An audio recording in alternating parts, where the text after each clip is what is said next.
Some things can steal your sunshine. Ugh, I just got my hair done. Sorry, the cooler's broken. Anyone see my flip-flops? Anyone? But COVID-19 can steal a lot more. I just took a COVID test. Ugh. Prescription medications for COVID exist. If you test positive this summer, ask your doctor if they're right for you. Visit Pfizerforall.com/COVID-19 to learn more. Sponsored by Air Comfort Service, heating, cooling, and insulation. Weather. Still hot and humid today, but there will be some scattered showers and thunderstorms around. Some could be strong to severe. 94 for the high. Scattered showers and thunderstorms tonight, 71. Much better temperatures on Thursday. 82 for the high Thursday, but still a little unsettled with a couple of showers and thunder showers around. Friday, Saturday, and Sunday, sunshine. Wonderful. Right around 80. This is 97.1 FM Talk. Chief Meteorologist Dave Murray.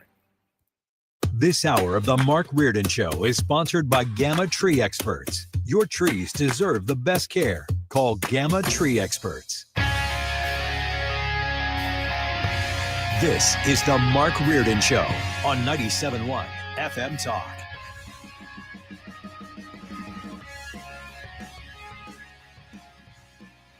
It is Joe Beamer filling in for Mark Reardon today and tomorrow. And it is great to be with you. It has been a while. Last time we spoke, sleepy Joe Biden was still the president, and I was fearing the worst was going to happen on Election Day. Well, Donald Trump is president once again. Everything is seeming to come together in this crazy world. For the most part, because as Donald Trump's the president, I'm also looking at Andrew Cuomo as the saner option in New York City. So what exactly is happening? Once one part of the crazy calms down, the other part steps right up. We'll get into that later in the show. Zoran Mamdani made a few comments this afternoon trying to distance himself from posts made a year ago.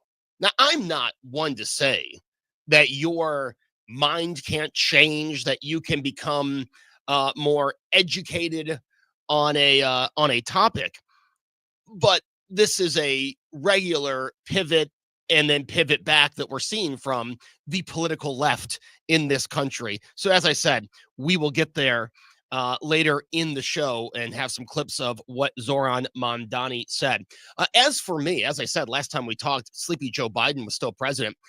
Just a few weeks ago, I got a promotion in Buffalo. I now have a daily show, 6 days a week. You can hear this guy on the airwaves in Buffalo. I know that's a scary, scary thought.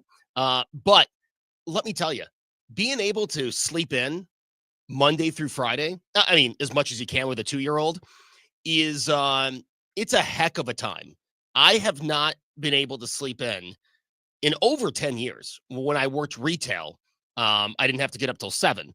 And it's been really nice spending mornings with the family and really having my mornings to myself, hoping to get back into tennis next week, something I used to do when I had more time in the morning. So a few life changes for me here. But like I said, it's great to be on the air with everyone back in St. Louis. If you're online, yes, we are missing the camera feature. They did some changes in the studio that I usually use, and no one knows where they put the camera. So hopefully tomorrow, not that you want to see me, but I'm just saying, if you're online wondering why it's just the audio and not my face, that is because there is a mystery of where the Joe Beamer camera went here at the Odyssey Buffalo Studios. We're also following this breaking story that just broke a few hours ago. The St. Louis County executive, Sam Page, indicted by a grand jury today. He is charged with 2 counts of committing Class 4 election offenses. Lots of words. 1 count of stealing $25,000 or more, and 1 count of stealing $750 or more. In the report from the grand jury, the election-related charges stem from, quote, purposely expanded public funds on a flyer to advocate the defeat or oppose the passage of a ballot measure on April 8th of this year. Now, later in the show, in the 4 o'clock hour, we'll be talking to Dennis Hancock. He is a St. Louis County Council member and the GOP candidate for St. Louis County Council Executive. He will react to this news, how we got here. Again, this all started with an investigation from the Missouri Attorney General Andrew Bailey, and now a grand jury has agreed to indict the county executive. Now, I don't know how you feel about county executives. I don't. Our county executive in Erie County, New York, I'm not a big fan of. I call it middle management, right? It's when people are trying to advance their political career, they stop at the county. No offense to county executives out there. I'm just saying that's how I view it. Like, it's a stopping point. No one gets into politics and says, hey, one day I will be county executive, and that's where we'll stop. It's actually a really funny story about the county executive in Erie County, New York. This guy wanted to be congressman, right? He wanted to be congressman. But no one in his own party, his own Democrat party, no one likes him. It's amazing that he continues to win. So he made it public that he wanted to be in Congress. He wins re-election for county executive. And like 2 days after he wins, the congressman steps down and the party looks right through him and picks someone else. It is one of my favorite stories of all time, but that is my view on county executives. Again, it's a necessity. I'm just saying I view it as kind of middle management, but this is, these are serious charges. I mean, we're talking about at least $25,750 taken from county funds to advocate against the passage of this ballot measure, which, by the way, I believe he got his way. But I mean, that's a serious crime that could end a political career. And as we heard in the show prior, there's already calls for this guy to resign and step down. Sam Page being his name. So that is a story, like I said, that we'll be following, and we'll be talking with a member of the St. Louis County Council later in the show. We're also going to be talking about this great economic news that came out today. And it's interesting to me. Now, I am one of these people. I will talk about how awful the New York Times is, but every time they tell me I can get 6 months for $1, I'll do it because I want to be able to see what are the lies they're spreading. Why is my liberal aunt, as uninformed as she is? Well, it's because she reads the New York Times, and the way they cover the economic news. If you looked at the Times, if you looked at CNN, MSNBC, even the local paper, because the local paper here is the same is the same company as the paper back home in Buffalo. They have to put the numbers might be looking good, but what's buried in the good news? It's always, they can never have just a positive story. Anytime Trump is the center of the story, they've got to spin it. They've got to make it sound like it's the worst thing to ever happen. And if you had forgotten that during the first during the first term, if the last 4 years of Biden made you forget just how much you can't stand the mainstream media, my gosh, have the first 7 months of this second term reminded you how low they will go and how they will bend a story. Because every time CNN, Caitlin Collins goes out there, there's got to be a negative spin. Thankfully, our friend Scott Jennings will make sure he gets the truth out there. But if Scott's not involved, you can see just how left the coverage on CNN goes. And they were in full swing this morning. But we'll get that news to you, the economic news, and also Senator Hawley wanting to see the tariff rebate checks. We'll be talking about that later in the show. Also getting an update from the White House. President Trump is back from Scotland. His tariff deals. Again, you can't find the liberal media giving any positive reaction to that, even though, the deal with the EU, it's positive for America. That should be number one. I'm seeing here in Buffalo, right? We're right on the border in Canada. And obviously the Canadians are upset with President Trump's 51st state talk. I'd like it because the wait at the border would be shorter. But the Buffalo Travel Committee, they have to go just anti-Trump to try to appease the Canadians. Now, these are the same people that didn't speak up when Canada closed their borders for 2 years, when homeowners, people who have vacation homes on the lake in Canada, couldn't get to their property, had to, call someone they know in Canada and say, hey, can you check on my grass? Can you make sure my house is still there? So no one called out Canada then. The same people that want to crap all over America now because Trump's the president, nowhere to be seen during COVID. Nowhere to be seen telling Canada to reopen the border and let people in. You're killing business. But now it's Buffalo Hearts Canada. We don't stand with Trump. Come on, give me a break. You should be rooting for America first. If it's good for America, then it's good for you. That's how I stand. Either way, we have a great show for you. Sue is here as well with Sue's News in the 4 o'clock hour. Looking forward to that and looking forward to getting things started after this break. It's Joe Beamer in for Mark Reardon on 97.1 FM Talk. Traffic from the 97.1 FM Talk Traffic Center. Good afternoon. I'll tell you what, we've already got a jam. Now, it's in North County, and it's because of an accident eastbound 270 past Bell Fountain. And this thing has been blocking the 2 left lanes. So if you are headed into Illinois, that is the cause of the delay. Now, elsewhere, there is a slowdown northbound 170 headed for 70. That's been road work in that area. And southbound 270, some moderate volume on either side of Olive. And then it's a little bit slow south of there, but it's mainly at Doherty Ferry, and then things open up. Now, 70 westbound looks great out of downtown. A little off the pace at K and at Highway A. 6440 slowing a little at Clayton Skinker, a little at the roadwork at Boone's Crossing, at the Boone Bridge. And then we had an accident reported out really close to the westbound 70, westbound 64 merge. Some moderate volume there. Things look great if you're headed into Illinois.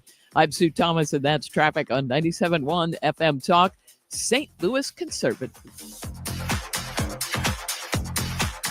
Game Day Men's Health, the free testosterone and PSA test. Just for making the appointment, you go into one of the 3 locations. The test and the evaluation take about an hour. It's quick, easy. You're going to really feel comfortable. It's a man cave environment. They have a world-class staff that will make you feel comfortable. You're not going to feel rushed. They will answer all your questions. And then they're going to give you a game plan, an educated game plan to move forward to meet your health goals and objectives. Maybe it's TRT, testosterone replacement therapy. Maybe it's something along the lines of medical weight loss or sexual health and erectile enhancement. They have very unique ED treatments that address the root causes and provide great long-term solutions.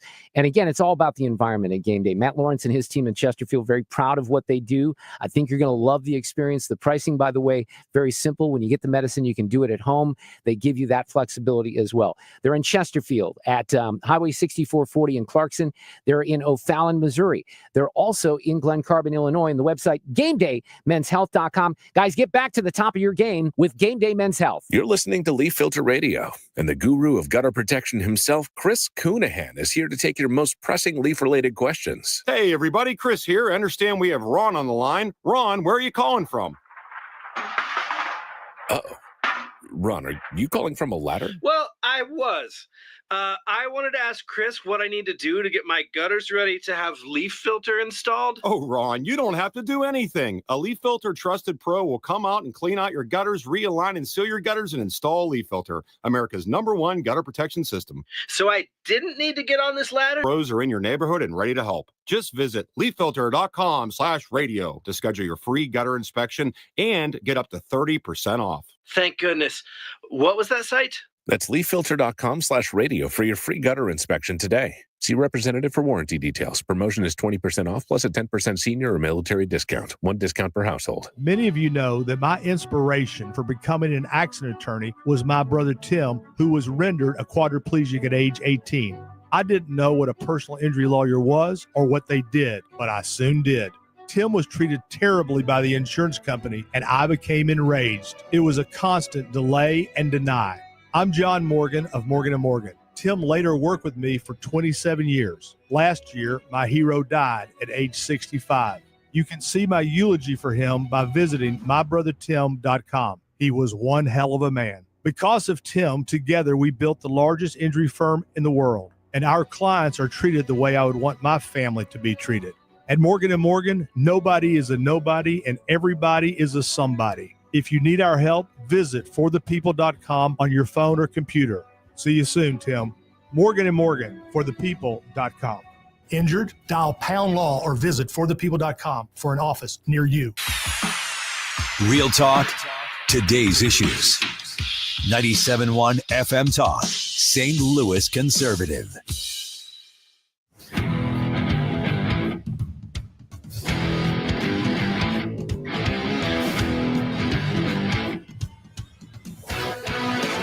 Hey, welcome back. It is Joe Beamer in for Mark Reardon here on 97.1 FM Talk. And 2 days ago, we had the shooting in Manhattan. And we're still learning more about that. And also the fallout from comments of people who are running for mayor. And to talk about all that, Bobby Chacon, retired FBI special agent. Bobby, thank you so much for joining me this afternoon. Thanks for having me, Joe. Let's start with the murderer who traveled from Nevada to New York City. Can you tell us about the weapon that this individual used in these killings? Yeah, it would look like an AR-style assault rifle. I mean, I tend not to use that term, but that's the term that's being reported as. It's your standard M4, I think, which is, kind of a military issue. When I was in Iraq, the FBI issued us M4s. They're the kind of law enforcement version of an M16.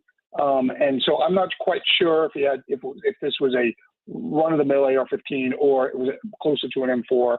It seems like he might have had a kit to build it, or parts of it. These things are often assembled different ways and modified by people individually to their own specs in some cases, in a lot of cases. And so they have actually identified the guy that either purchased this weapon for him or with him, or may have helped him kind of modify it to his own specifications.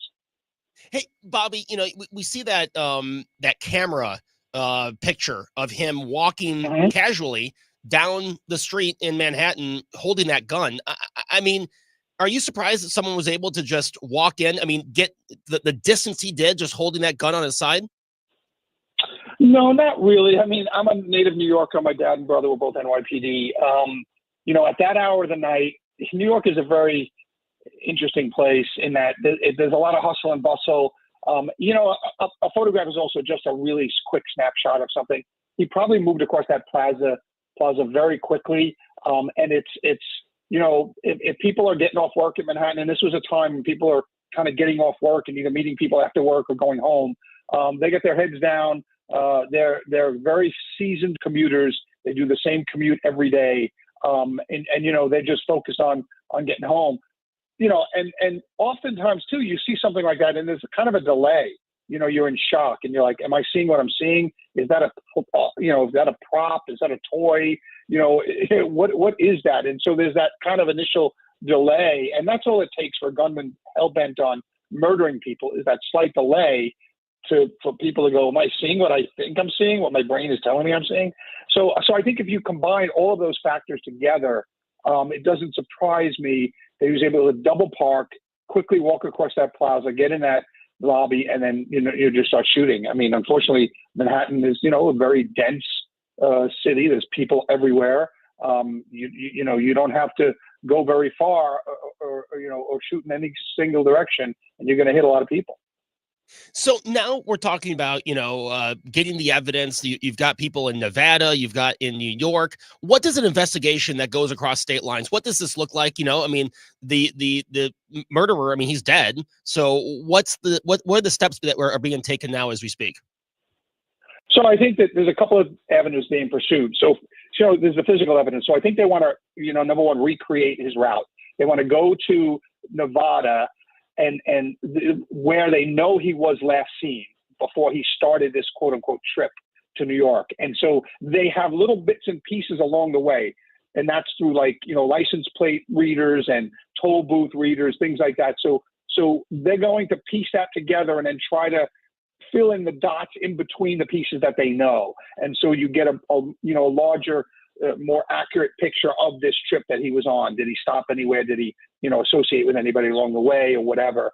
And so that's what they're doing now. They're like almost physically recreating that trip. That's one avenue that they're also doing the standard background investigations, talking to his family, his friends, his coworkers, any acquaintances that he had there. That's another avenue. The third is they're looking at his online presence, his digital footprint, as they say nowadays. So they're looking at who he associated with online, what his search history was, what he was looking up on his computer, and those type of things. So all of these things are going on simultaneously to really determine motive, because we know what he did and how he did it. So those are not kind of mysteries anymore, as they are usually in a case. This, the only real mystery remaining is why. And so they have his note that was found next to his body that kind of indicates a few whys. They don't make complete sense given his history and what we know about him so far. His anger at the NFL is a little misplaced, it seems, because he obviously never played in the NFL. I'm not even sure he came close to playing in the NFL. So this thing about him having CTE, which is that concussion syndrome that a lot of NFL players come down with or came down with prior to the increased safety features that the NFL has acquired through better helmets and different rules and things like that. So the whys, and I'm not a why guy. I investigate a lot of homicides in the FBI, mostly gang and mafia related, which are federal crimes. The whys were not usually something we spent a whole lot of time on because they were not an element of the crime. You don't have to prove why somebody murdered somebody. You just have to prove that they did the murder. In most cases, you exempt things like hate crimes and things like that. But for the most part, most homicide statutes don't have a why requirement. It's not an element of the crime. But you do want to know that because, are similar people situated who might carry out similar attacks and things like that. So there's always a desire to know, but we never had to use that in court. We never had to get evidence of the why. But because in cases like this, where he, now they're reporting he has a history of mental illness or mental issues, the why is usually an irrational reason anyway. So even if you do find it out, it usually doesn't make sense to us rational thinking human beings. Bobby, obviously this is happening as there is a mayoral election, and police have come up in this election. Let's play clip 13. You've got a guy running for mayor who's said things along the lines of this.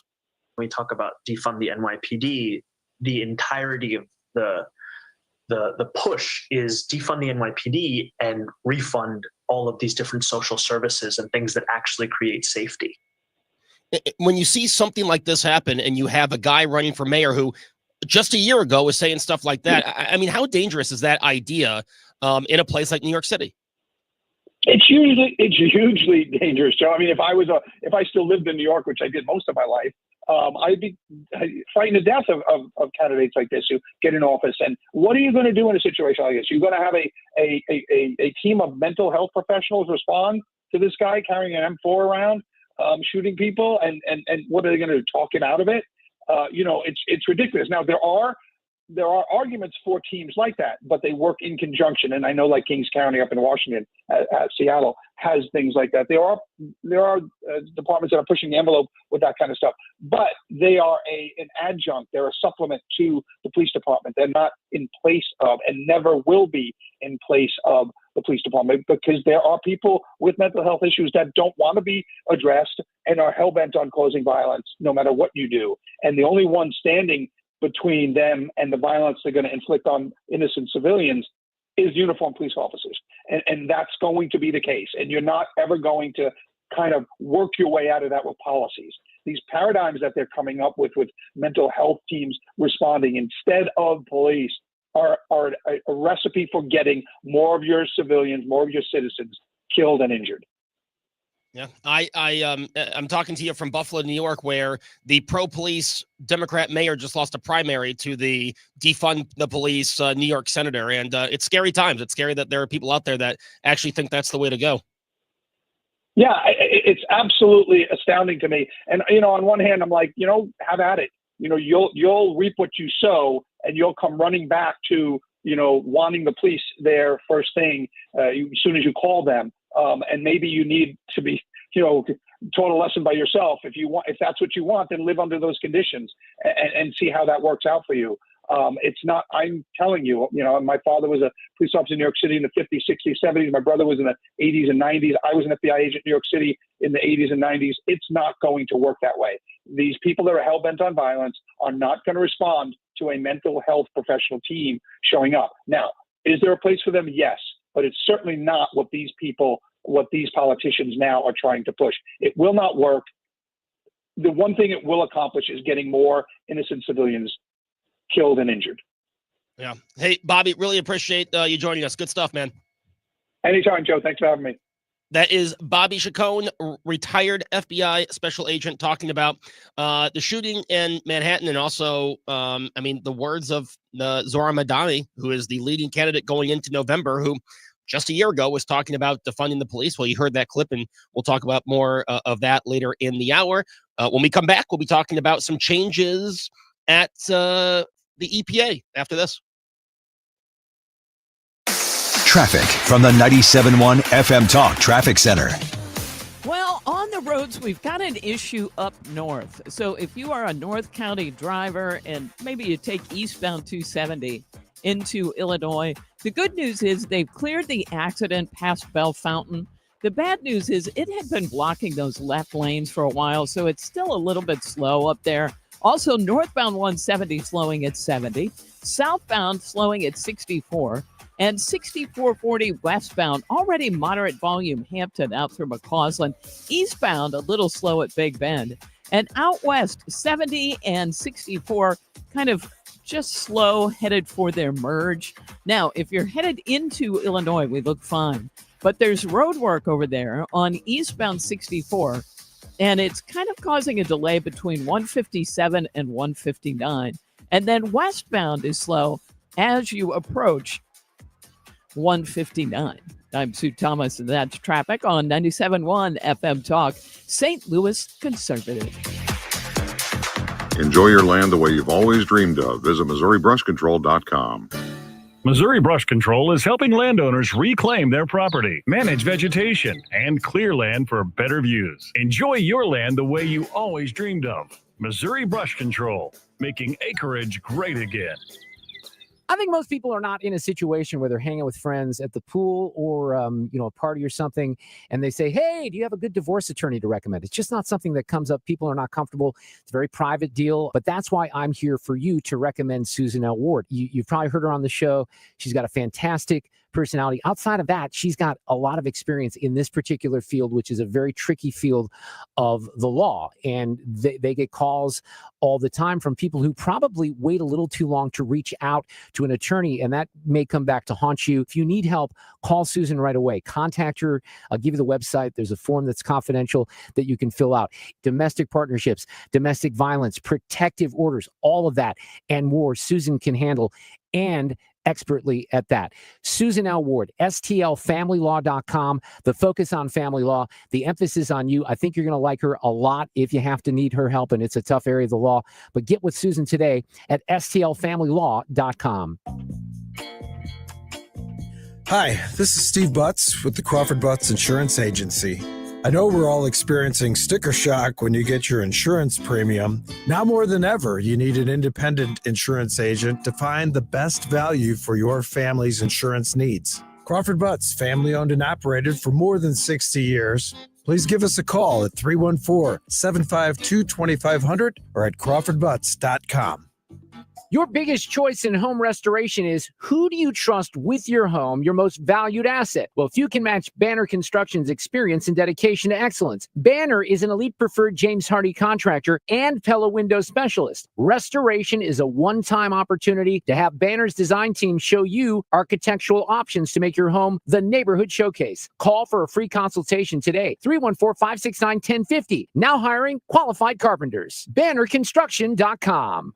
That baby's gone! Cardinals fans, FanDuel Sports Network is your home of the Cardinals. That ball was mashed. And there are more ways to watch this season. Holy cow! Subscribe directly to FanDuel Sports Network to stream the Cardinals without blackouts. How about that play. Or watch through a TV provider. Incredible. Including DirecTV, Spectrum, Xfinity, Fubo, and more. He got it. Learn more at cardinals.com/TV. Ball game. That couldn't have worked out any better for the Cardinals.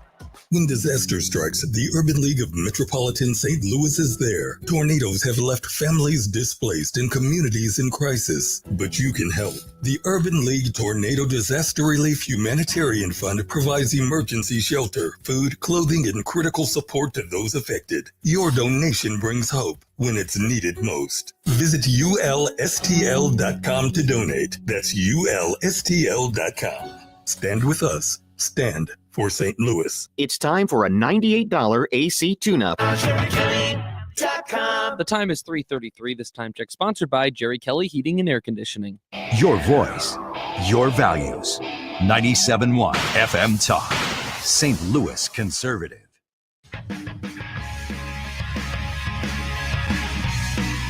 We're in for Mark Reardon here on 97.1 FM Talk, and we are going to take a look at the EPA with geologist and executive director of the CO2 Coalition in Virginia, Tech VPI, Gregory Whitestone. Greg, welcome to the show.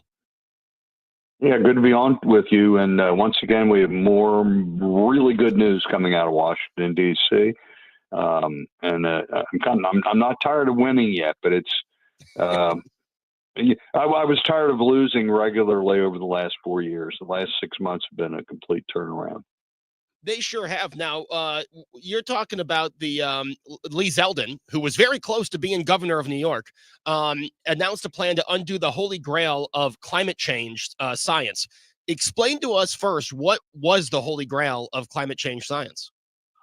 It's what we call the endangerment finding. And in 2009, the Obama EPA, Environmental Protection Agency, decided in a ruling that carbon dioxide, the gas that we call the miracle molecule, they call it the demon molecule. They determined that carbon dioxide that you're breathing out right now was a pollutant, and it could be regulated by the EPA and other agencies. And boy, have they. They have used this ruling that carbon dioxide is a pollutant to regulate virtually everything that uses the electricity or generates CO2 in your lives. Just look around your listeners right now. They're probably sitting in their home with their air-conditioned home. Look around. Look above you to your ceiling fan, your dishwasher, your washer and dryer. Virtually everything that uses electric. You're only allowed now, because of this, to buy government-approved dishwashers, washers, dryers, ceiling fans, refrigerators. We go on and on. And they have to be government-approved. They're more expensive. They're less efficient. But that's what we're forced to buy. It's like living in the old Soviet Union. The government tells you what you may and may not buy. And it's because of this desire to regulate carbon dioxide. They say they thought it was contributing to unusual and unprecedented dangerous warming, and there's nothing of the sort. And when they made this ruling, again, this was in 2009, they did not consider any contrary information, the facts, science, and data that would dispute this notion. And that's been overturned last year, 2024, two Supreme Court rulings said from now on, these agencies to make these rulings have to consider all of the pertinent information, including those that go against the carbon dioxide as a pollutant. And the facts are overwhelming of the huge benefits we're seeing to ecosystems and to the human condition because of more CO2. It's a really, really good story we're learning about the huge benefits that we're seeing, both to the ecosystems and to humanity. And so this was huge. Your listeners over during the Obama and Biden administration, the EPA, Department of Energy, and others have been systematically stripping your listeners of their freedoms to choose. And I'm very much pro-choice. And by that, I mean, I'm pro-choice in that your listeners should have the choice of what kind of car to drive, what kind of dishwasher to buy, if they should have the choice to buy a shower head where water comes out of it at a decent rate and not a trickle. These little things, we've had our freedom stripped away. We hardly recognized it. Hopefully we'll get back now, and this will lead to more efficient appliances, lower cost appliances, and get the government out of the way. Let us make our decisions on our own behalf and not have the government make them. So now this is being repealed, like you said, those appliances, efficient appliances, can start being made and start being distributed. Well, to most states, unless you live in certain states where the governor has taken taken control. So this has been announced as repealed. So I mean, we can start. Not yet. Okay. Not yet. They will be rolling this out. They're announcing they're going to be rescinding it, and then that will be officially put out for the record next week, we believe. And then there will be a 45-day commenting period, which we're preparing our. One of the downsides with his announcement yesterday was that they're not including any of the science that disputes that CO2 is a pollutant. They're only going the legal ramifications, and they explained that they needed to do it that way. But we're here at the CO2 Coalition. We're the preeminent scientific organization with nearly 200 of the top scientists and experts in the world. And so in our comment, it will be quite detailed, and we will explain in our comment the science that disputes this contention of harmful CO2 emissions. And it's likely this is just the beginning. The 45 days will go through, and let's say that it'll get rescinded. You know for sure the next things coming are lawsuits, and it's entirely likely that this will end up in the Supreme Court and being decided there, which I would anticipate a favorable ruling. But we've structured our comment, and our comment we're going to do here is we're working with our senior legal team to devise this comment for use and expecting to take this to the Supreme Court, where our scientists can argue the scientific case for this, which would be wonderful. You know, it seems like a lot of the stuff that was done, let's say during the Obama years, in the name of the environment, was, quote, because of science. And then when anyone pushes back on it, that person is shamed. That person, it seems like that was a theme when it comes to the environment during the Obama administration, that there was no such thing as opposing science allowed in Washington, D.C. That was, didn't we see that in the COVID debate? Where anyone with an opposing viewpoint silenced. There is no debate. There's a consensus. And that's what they're saying about the climate change. If you thought it was bad with COVID, you ain't seen nothing yet, brother.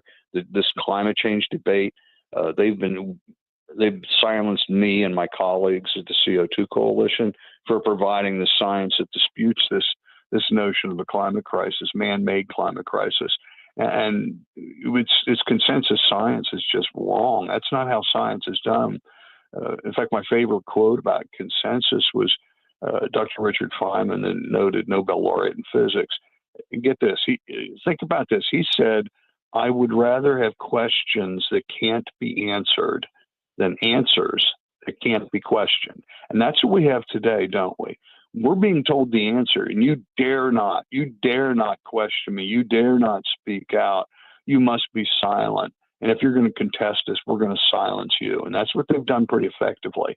Well, the worm has turned, and we've got the wind at our backs. We were facing stiff headwinds over the last 2 decades and more. But the wind's at our back now. We've got friends in D.C. like Lee Zeldin, Chris Wright at Department of Energy, Doug Bergman, Interior, and others that are pushing back against this overreaching regulatory state, and it's about time. So, Gregory, I got to ask you. I'm talking to you from the great state of New York, where they're going to stop fossil fuel hookups to houses in January and want everyone to have an electric car by 2035. What do you say to states like this that are just doing their own thing and really, limiting the choice of the taxpayer? Yeah, I'm not sure what can be done about that. What can be done about that? There are such things as state rights, and I'm no legal expert. I do believe something will be done. New York and New Jersey have both banned pipelines, natural gas pipelines. And that's a huge problem because we've got the largest natural gas accumulation in the world by far. I mean, by far, it's gargantuan. The Marcellus and Utica shale fields of Pennsylvania and northern West Virginia. And we can't get that gas to New England where it's needed because New York and New Jersey have banned pipeline construction. And I think it will be argued at some point that this inhibits interstate commerce, but that's not been raised yet. But, you know, New England right now is they're paying 4 to 5 times too much per MCF of gas is what the rest of the country is. And that's because they're having to import liquefied natural gas from Saudi Arabia, from Algeria, from other Spain and other places that are much more expensive. And that's compounded by the fact is that they can't buy LNG from Louisiana and Texas because of this thing called the Jones Act, where you have to use American flagged tankers and American crude tankers between one American port and another. There aren't any American flagged or American crude LNG tankers. So they're forced by this stupid Jones Act to buy really expensive gas from other countries. It's just stupid. I've been encouraging Chris Wright and Donald Trump for many months now to he can waive the Jones Act and cure that overnight. He can do it today. He is Gregory Whitestone, a geologist and the executive director of the CO2 Coalition. Gregory, really appreciate the conversation. Oh, good to be on. Let's do it again. We'll do. That's Gregory Whitestone, again, a geologist and the executive director of the CO2 Coalition in Virginia, where I will be in just over a month for my beloved Virginia Tech Hokies home opener. When we come back, we're going to go back to the New York City thing, talk about Mamdani, and just, again, trying to run away from his past statements. But we've seen this, and we're seeing it where I am right now, where the mayoral candidate who just won a primary is the defund the police guy. Can you believe we're still talking about this 6 years after we first after it was first put out there by the political left? That and much, much more. It's Joe Beamer in for Mark Reardon here on 97.1 FM Talk. Traffic from the 97.1 FM Talk Traffic Center.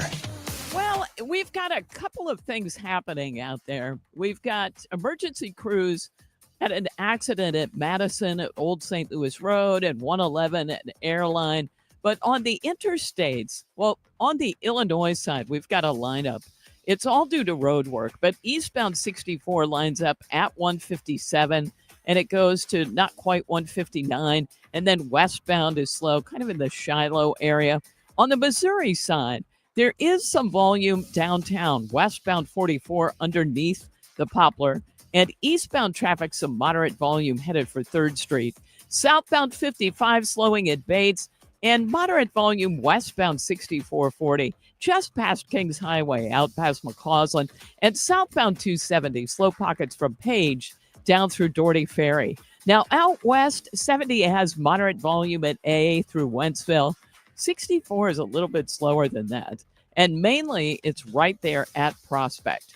I'm Sue Thomas, and that's traffic on 97.1 FM Talk, St. Louis Conservative.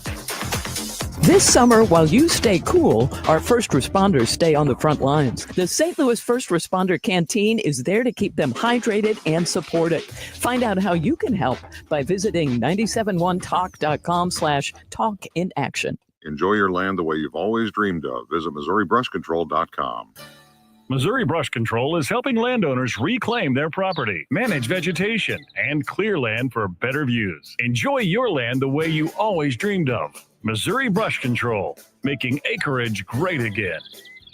If you've never been to Innsbruck before, let me inspire you. They like to say where every day is the weekend. It's amazing out there, and it's close to St. Louis. That's one of the big advantages. You don't have to worry about the Lake of the Ozarks traffic, and you have a community that is just about an hour from St. Louis. I know when I head out there with the family, I can leave downtown here at the station and be there within about an hour. By the way, one recommendation, get a golf cart. Rent a golf cart because it's a lot of fun. You can only drive like 15 miles an hour out there anyway. But if you've never experienced Innsbruck, a way to kind of literally dip your feet into the water is to do a rental for a week or for a weekend. And And the fall is a beautiful time. So if you think you don't have time to do that this summer, make a reservation for the fall. It's beautiful. All kinds of lakes, fishing, hiking. I usually get the dog-friendly property. But if you want to live out there, they have options for you as well. You can build a home. They have tree houses that are just, it doesn't even do it justice to say tree houses because they're so amazing. Innsbruck also has a beautiful golf course. You can do everything on site and have a lot of fun for a staycation or to live out there or to have a weekend place. Innsbruck-resort.com. That's Innsbruck-resort.com. Mark Cox here. Join me, Annie Fry, and Mark Reardon, along with Bob and Tammy Kershaw of the Retirement Advisory Group for the next Protecting Your Retirement educational event. It's Tuesday, August 5th at the Frontenac Hilton at 6:30. Here are Bob and Tammy with more. Are you nearing retirement or already retired? Do you have your personalized income plan in place? Would you like to learn why linking to the market is much safer than owning the market and how in 39 years we have never lost a penny of our clients' money? Would you like to learn how to automatically lock in your market gains every year without having to sell? Did you also know if you're 59 and a half or older, you can roll over your company retirement plan tax-free to protect your nest egg from any future losses? You'll get all the answers and more. If you're 59 and a half or older, you cannot afford to miss this event. Protect your retirement nest egg and join the official financial advisors of my show, Bob and Tammy Kershaw, at the Frontenac Hilton, Tuesday, August 5th at 6:30. Go to retirementkey.com.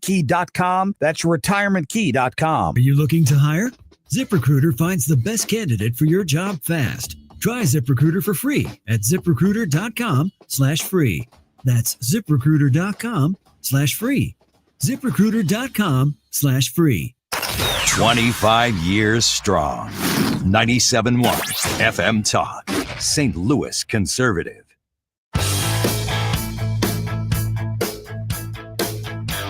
Hey, welcome back. Joe Beamer in for Mark Reardon here on 97.1 FM Talk. Great to be back on in St. Louis.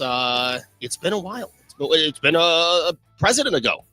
Like I said in the opening, Sleepy Joe was president last time I was on the air here, and appreciate it. Always appreciate when I get the email, and always will be available when called upon.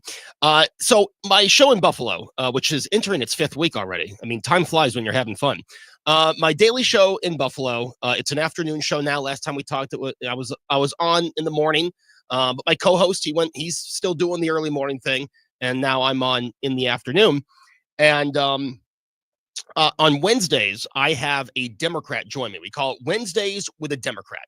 And so far, we've been able to fill the segment. Now, the leading candidate for mayor in Buffalo will not talk to our station. The county executive won't talk to our station because these are children. These are children who they don't have the maturity to talk with people who disagree with them.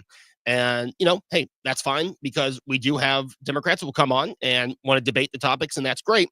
Today on my show in Buffalo, we had the supervisor from Cheektowaga, which is a suburb, and he is a proclaimed Democratic socialist.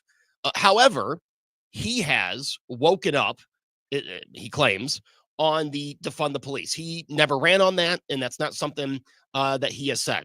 But a lot of the stuff that he said is very, in line with Mamdani, this talk of universal health care, and, claiming that Trump is kicking people off of Medicaid. And, he says, if you want this, and this, and, the government should be there. I mean, it's really, if you look at the Mamdani campaign, and these quote Democratic Socialists, the Working Families Party. I mean, these are people who honestly believe that the government should just hold your hand through life, and that no one should be poor. Now, I don't want it to see anyone be poor, right? I also don't want to incentivize sitting on your butt all day doing nothing. And to hear some of these Democrats push back on the able-bodied people who don't have a dependent under the age of 14. Oh my gosh, you have to work 20 hours? That sounds like a pretty good week to me. You have to work 20 hours to get your Medicaid. And, you've got the governor of New York. You've got Cory Booker screaming on the Senate floor yesterday. I'm just going absolutely crazy over this. And I mean, is their whole thing, and I asked this, and of course the answer I got was just a talk around. There is the Democrats' whole thing that they want everyone to be dependent on the government. That's what they want. They want everyone to be dependent on Kathy Hochul and AOC and all these Democrats. They want to hold your hand, and if you want to work, that's fine. But if you don't work, hey, we'll give you everything. And I've never understood that thought. Again, being in a border town, the amount of Ontario license plates you see at American hospitals because the wait time to get necessary surgery is months and months and months, and people don't have months and months and months. They don't want to be in agony popping pain pills for months and months and months. So they drive into America and come to our hospitals. We have top of the line care. Do you want to do away with that? And again, I don't want to see people dying on the streets. Of course not. I don't think it's crazy to say, hey, if you want to have Medicaid, if you want to be insured and you're able-bodied, get off your butt and do something for 20 hours a week. I think that's pretty generous. But I don't think the job of the government is to get as far out of my life as possible, not to hold my hand and do everything I can't do for me. You have way too many people that just abuse the system. And then we're the suckers that are not only funding our health insurance and our families, we're funding families of people who are 100% able to go out and make a living themselves. Now, I don't mean someone who yesterday got fired and, they fall in some hard times. That's fine. I mean, when you make it your life's plan, and for years and years and years, your main thing is how can you win, beat the government today? How can you suck more out of the government today? And there are too many people who for the last 2 or 3 decades have been able to abuse the system. And the fact that the current administration wants to put a stop to that. Oh, yeah, and also make sure that the millions of people here illegally don't have another incentive to stay here or to bring more illegals in, kick them off of Medicaid, of course. I will never understand the pushback. Again, before Trump wanted it, Democrats called for it. Bill Clinton was out there in the 90s with a work incentive for Medicaid. He was also talking about how we have to secure our borders. But as soon as Trump says something, it's a 180, complete flip. God forbid we stand with Trump. So we'll get more on Mamdani later in the show, but it's the fact that we are still talking about this democratic socialist mindset in more cities than just New York. I don't know. I think the country's turning in some places, and then in other places, it hasn't caught up. More after this. It's Beamer in for Mark Reardon on 97.1 FM Talk. Traffic from the 97.1 FM Talk Traffic Center. All right, let's take a look at traffic. We did have a stall report in eastbound 70, a little bit past Jennings Station Road, and this was in the right lane. But it's eastbound, so it's going against rush hour, and it's not that bad. In fact, 70 westbound looks great until you get to Highway A. It's slow from there through Wentzville. We still only have moderate volume on 64, and that's Kings Highway out past McCausland, and again, out at Lake St. Louis Boulevard. Now, if you're eastbound, it's a little bit slow at Big Bend. Southbound 55 slowing at Bates before the construction zone really takes a jog and gets kind of weird.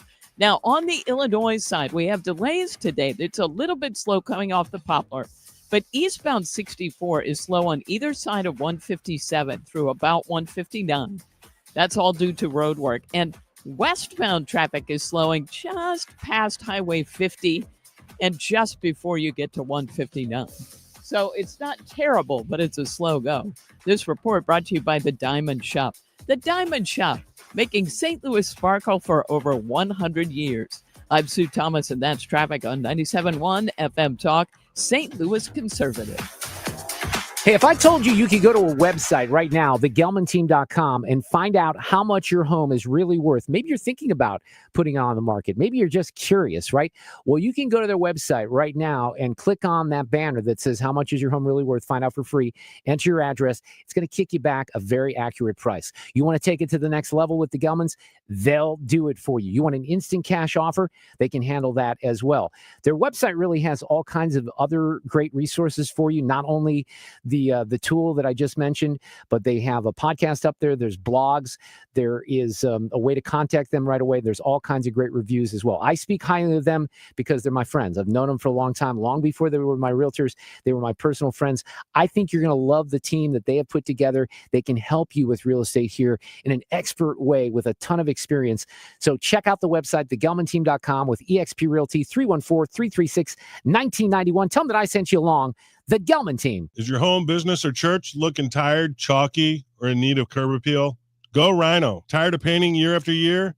Go Rhino. Our unique 3M ceramic technology is perfect for brick, stucco, aluminum, steel, color lock, masonite, and more. It's backed by our 25-year transferable warranty to not chip, crack, or peel. Great if you're staying, and even better if you're selling. Our ceramic coating allows you to maintain all of your architectural features. The decision to do vinyl will leave your home looking like a plastic moldy box. With Rhino Shield, in 15 years, your home will still have that, wow, it looks like you just got it painted. We've done large condo complexes, parking garages, pole barns, and commercial strip malls. We coat sloped and flat roofs to extend their lives too. Evaluations are free. 877-25-RHINO or 877-25rhino.com. See what we did there? Genius. Tell them, ladies. Don't paint, don't Rhino, go Rhino Shield. Never paint your house again. Rhino Shield.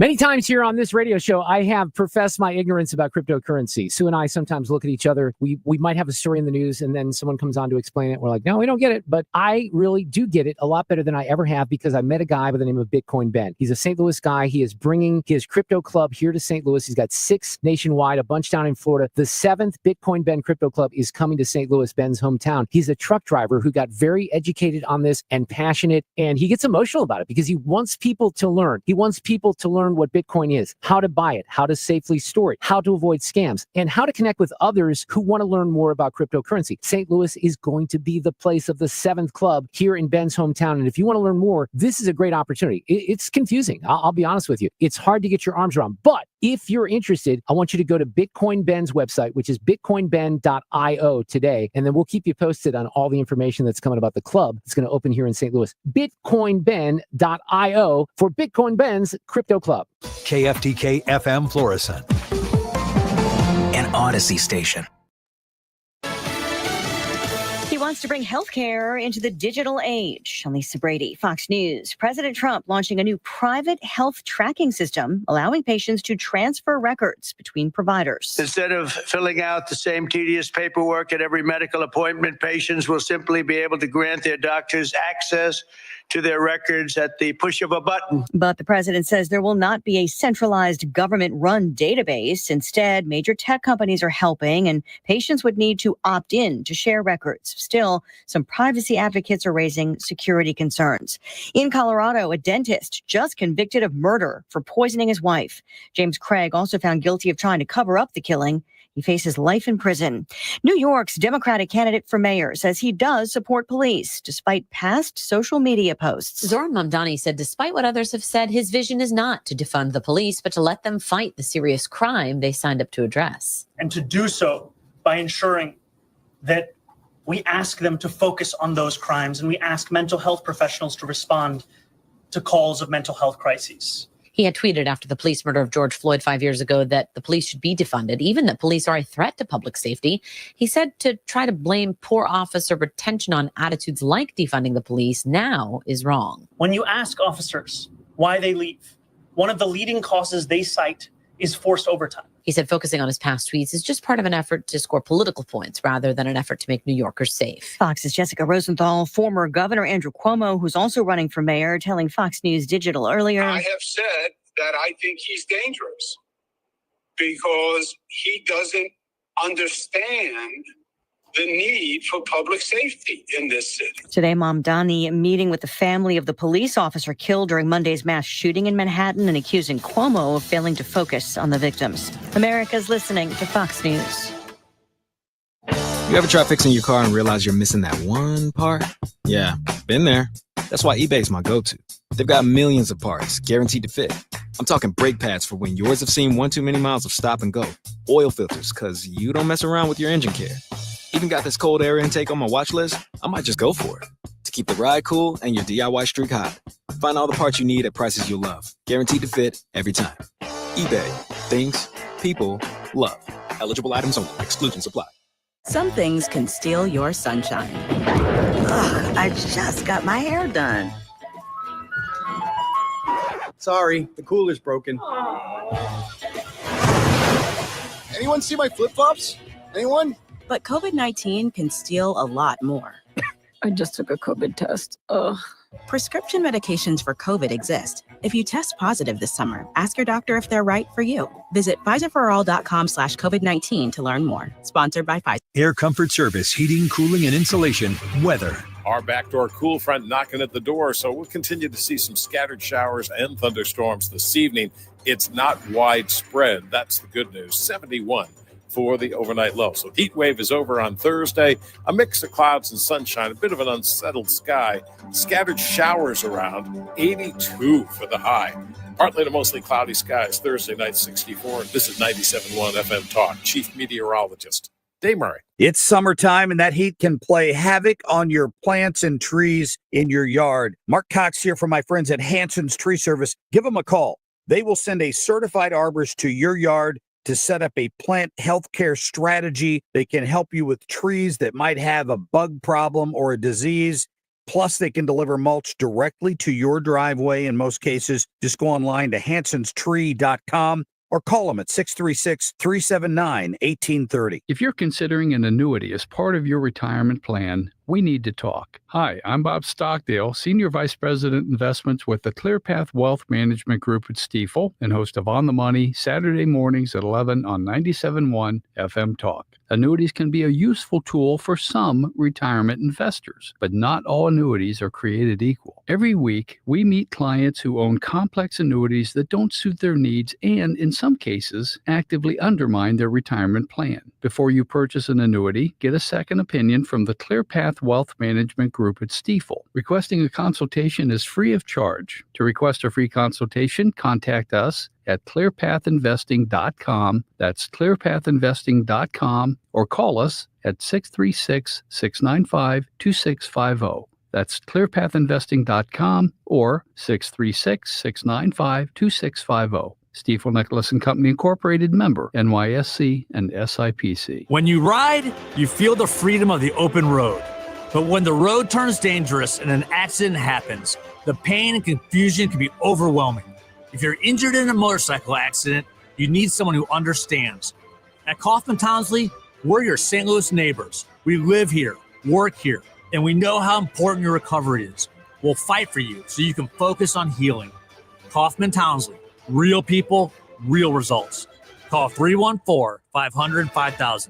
This hour of the Mark Reardon Show is sponsored by Gamma Tree Experts. Your trees deserve the best care. Call Gamma Tree Experts. This is the Mark Reardon Show on 97.1 FM Talk.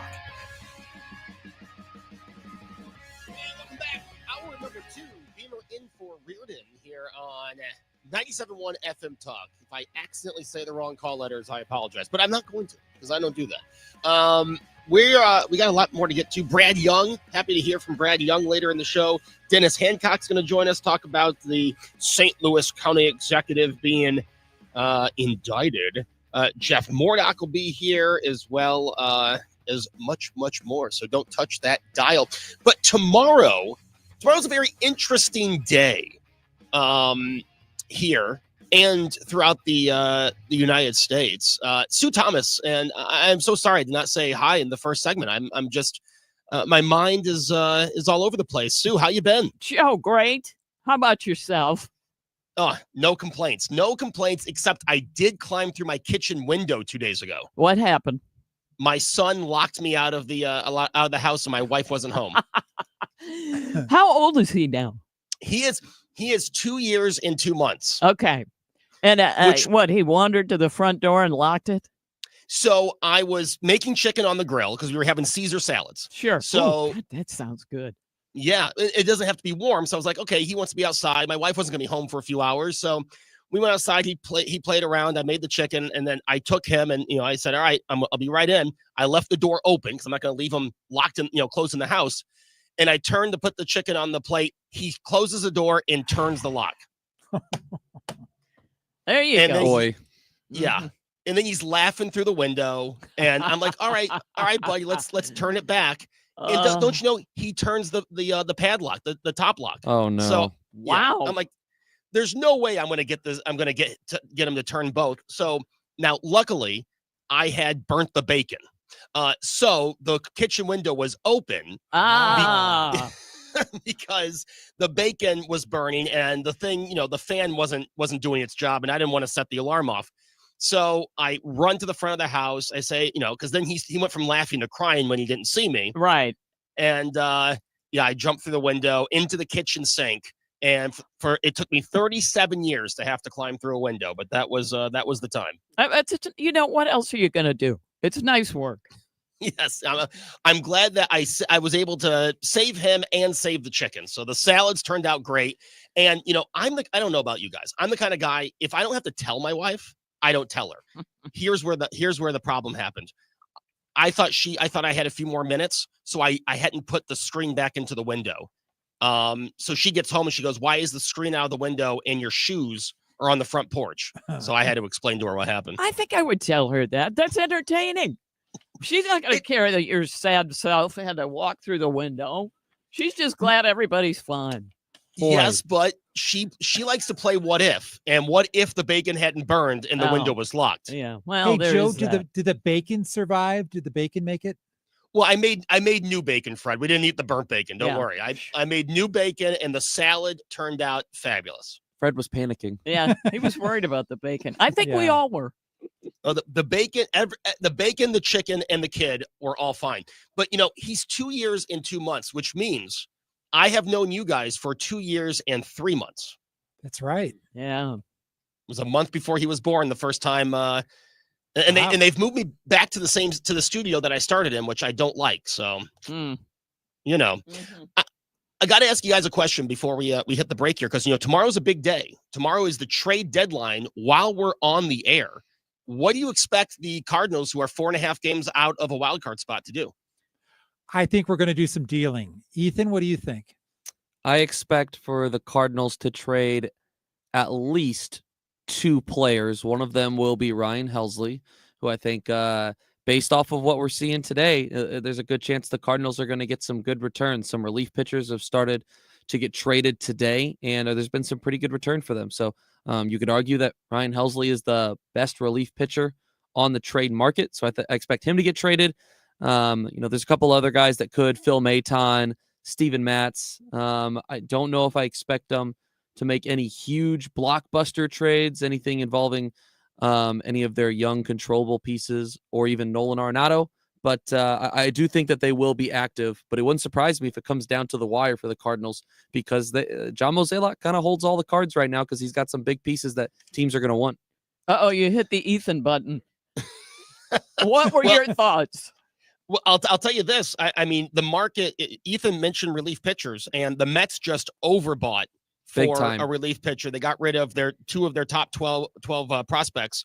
But I mean, they're also about to get swept by the Padres, so they need to do something. But I mean, the Cardinals are still in it. You don't want to, you don't want to throw the season away. I mean, it's very possible to make up 4.5 games. Well, most people here would say that they are not feeling great about where the Cardinals are. It's a young team. It's a very young team. They've had some high highs. They've had some really low lows. The starting pitching has been atrocious the past month. So that would be the reason for the lack of optimism as far as being able to make a run here in the final couple months of the year. It gets even more difficult when you trade away your all-star closer. Not impossible, but not a playoff appearance, not looking extremely likely at this point for the Cardinals in 25. will be something interesting to follow tomorrow. Like I said, the deadline right in the middle of this show. When we come back, it's Sue's News on 97.1 FM Talk. Traffic from the 97.1 FM Talk Traffic Center. Looks like we've got an accident on Olive, and this is between Chesterfield Parkway and Appalachian Trail. Traffic is really jammed in both directions. Now, other than that, it's been summer traffic. So westbound 70 looks okay out of downtown. Little slow out at Highway A through Wentzville. 6440 a slow go approaching Hampton out through McCausland. Headed for 270, but again, all moderate. And same thing, Highway N out through the 64 split. 55 is slowing at Bates. And really, although we're fine on the Poplar Street Bridge, there's road work on the Illinois side, and it's eastbound 64. It's lined up then 157 to about 159. And westbound is slow just east of there. Again, all due to road work. I'm Sue Thomas, and that's traffic on 97.1 FM Talk, St. Louis Conservative.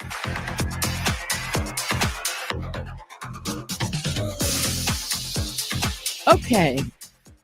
If you have thought to yourself, do I have enough money to retire? And then you think, well, I think I do. That is not the right answer.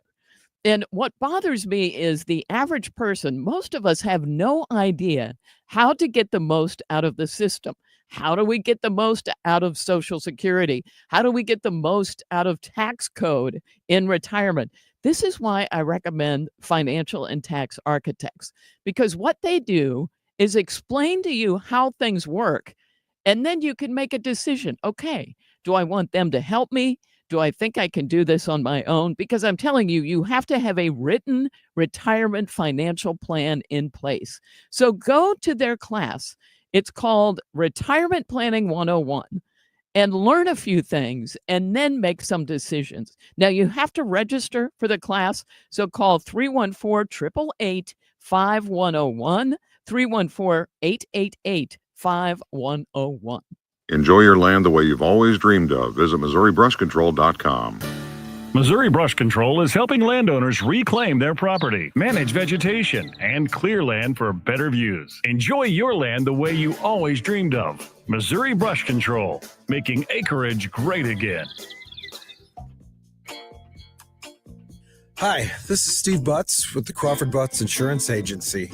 I know we're all experiencing sticker shock when you get your insurance premium. Now more than ever, you need an independent insurance agent to find the best value for your family's insurance needs. Crawford Butts, family owned and operated for more than 60 years.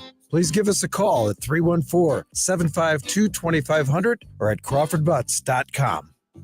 Your biggest choice in home restoration is, who do you trust with your home, your most valued asset? Few can match Banner Construction's experience and dedication to excellence. Banner is an elite preferred James Hardie contractor and Pella Window specialist. Restoration is a one-time opportunity to have Banner's design team show you architectural options to make your home the neighborhood showcase. Call for a free consultation, 314-569-1050. Now hiring qualified carpenters. When my wife and I got married after both graduating law school, we didn't have two nickels to rub together. Ultima had to give me her gas card just to drive home. We never could have imagined that one day we would have the largest injury firm in the world and $25 billion in money collected and counting. As good Catholics, we had 4 children fast. They all work in the firm today. Our family protecting yours. I'm John Morgan of Morgan & Morgan. But our greatest gift was years away, grandchildren. Today we have 6 and counting. It's the greatest joy that we have ever experienced. I think about them all day long. Our family promises to protect your family should you need us.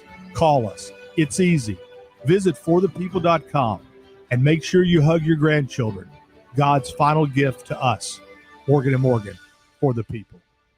Injured? Dial pound law or visit forthepeople.com for an office near you. College holds a mythic place in American culture, but there are stories you won't hear on the campus tours. The higher-ups are concerned about one thing, and that is avoiding scandal. I'm Margot Gray. On the new podcast, Campus Files, we cover everything from rigged admissions to the drama of Greek life and student protests. Listen to and follow Campus Files, an Odyssey original podcast. Available now on the free Odyssey app and wherever you get your podcasts. Still leading 97.1 FM Talk. St. Louis Conservative.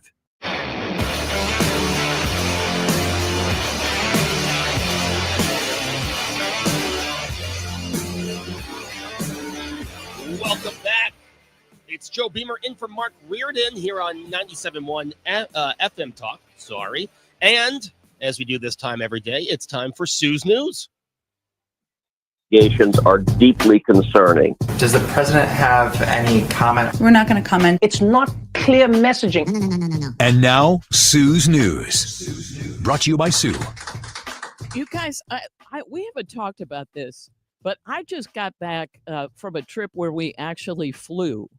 And we had talked up to that time about, do you have to take off your shoes at the TSA or not? Yeah, there have been some changes, haven't there? There have been. But remember, Fred, when we talked about that, what they said was some markets you Right. do, some markets you don't. So I got to the airport and we got there a little bit, tight. And I'll tell you what, this was an early flight, like 7:25 in the morning. And there were people everywhere. Isn't that amazing? Even in, Ethan, what's your line? The pre-check or the whatever, the $60 for 5 years thing. That line was really long. TSA. So it was like everything was long. And I thought, man, I'm not sure we're going to get there. But I had my little baggie with all my 3 ounces or less things, in the thing. So we get up there and finally go through TSA, no shoes off. And this is at Lambert at the Southwest Terminal, Terminal 2. No little bins. And when I went to take out my little baggie, the guy said, nope, don't need it. Keep it in there. Oh. It was unbelievable. So it actually moved faster than usual, except people were freaked out by it. So it took longer. Like, I think in a couple months or when people are used to it, it'll be fine. Kept the shoes on, no baggie. But then flying back, you think, well, do they do this everywhere? And Cleveland had bins. So you had to put bins in there, but they did not make you take out your liquids and you kept your shoes on. So this is a thing. I love it. I do too. And I hope that it sticks around. Isn't it nice to see airports finally, Yes. catching up with the world? Oh, and my doing gosh. things that they should have done Yeah. years ago. But it's still not to the point where I'm like, okay, well, I've got to pull these liquids. I don't trust it is what I'm saying. Sure. I just don't think it's universal yet. But hopefully it will be. Yeah. Okay.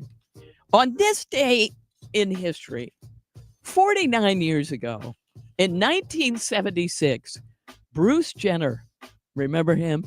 Oh, yeah. Won the decathlon gold medal at the Montreal Olympics. And then he was on the Wheaties thing. Fred, did you have a box of the Wheaties with him on? No, but I've got the Sports Illustrated cover story on him that same week. Of course you do. Yeah, of course. And you don't have the box of Wheaties? No, I don't have the maybe you Wheaties would. for him. No. Joe, well, you're too young for that, too. Do you remember at least seeing old photos of Bruce winning? I have seen, I've seen the picture of the Wheaties box. It's so cool. It is, by the way, National Father-in-Law Day, National Cheesecake Day, National Climb a Mountain Day, and National Whistleblower Day. I'll do one of those. I think it's the cheesecake. Okay, that's why we got an email that says there's a cheesecake in the fridge. I assume some show got one, that we could go out there and try it. Oh, thanks, guys. Now I'm jealous. Sorry. Oh, the amount of temptation. Oh, great. And 32 years ago today, now this is St. Louis history, but it was in 1993 during the crazy flooding that year that the Monarch levee failed and Highway 40 in Chesterfield Valley was completely flooded. It actually cut off access to the Boone Bridge. That's how high the water was. Wow. Can you imagine that? 500 businesses were flooded. The current levee, by the way, is designed to prevent that area from a 500-year flood. We'll see if so far it's been fine. But Fred, you remember all those times. Yeah. We had to do like 6 or 7 day shifts. Yeah, it was nuts. Wait, 40 years ago is that what you said? Yeah, Wow. 32 years Okay. ago in Wow. 1993. All I did was say, the flood stage is at blah, blah, blah on the Missouri River. Wow. And Fred found this story. 1 in 10 Americans is now a millionaire. I'm impressed by that. But I mean, money doesn't go as far. The Swiss bank UBS says 23.8 million people in the U.S. have a net worth of at least $1 million. And that is a 15-fold increase from 30 years ago. Now, each day, 1,000 Americans become millionaires, thanks largely to rising home values. I mean, if you throw your house in there, that is a big chunk of change. And 401ks. But those 7 figures aren't what they used to be. They say, there was a guy at Running Point Capital Advisor who pretty much says, $1 million, quote, is the new mass affluent middleweight class, financially secure, but 2 zeros short of private jet territory.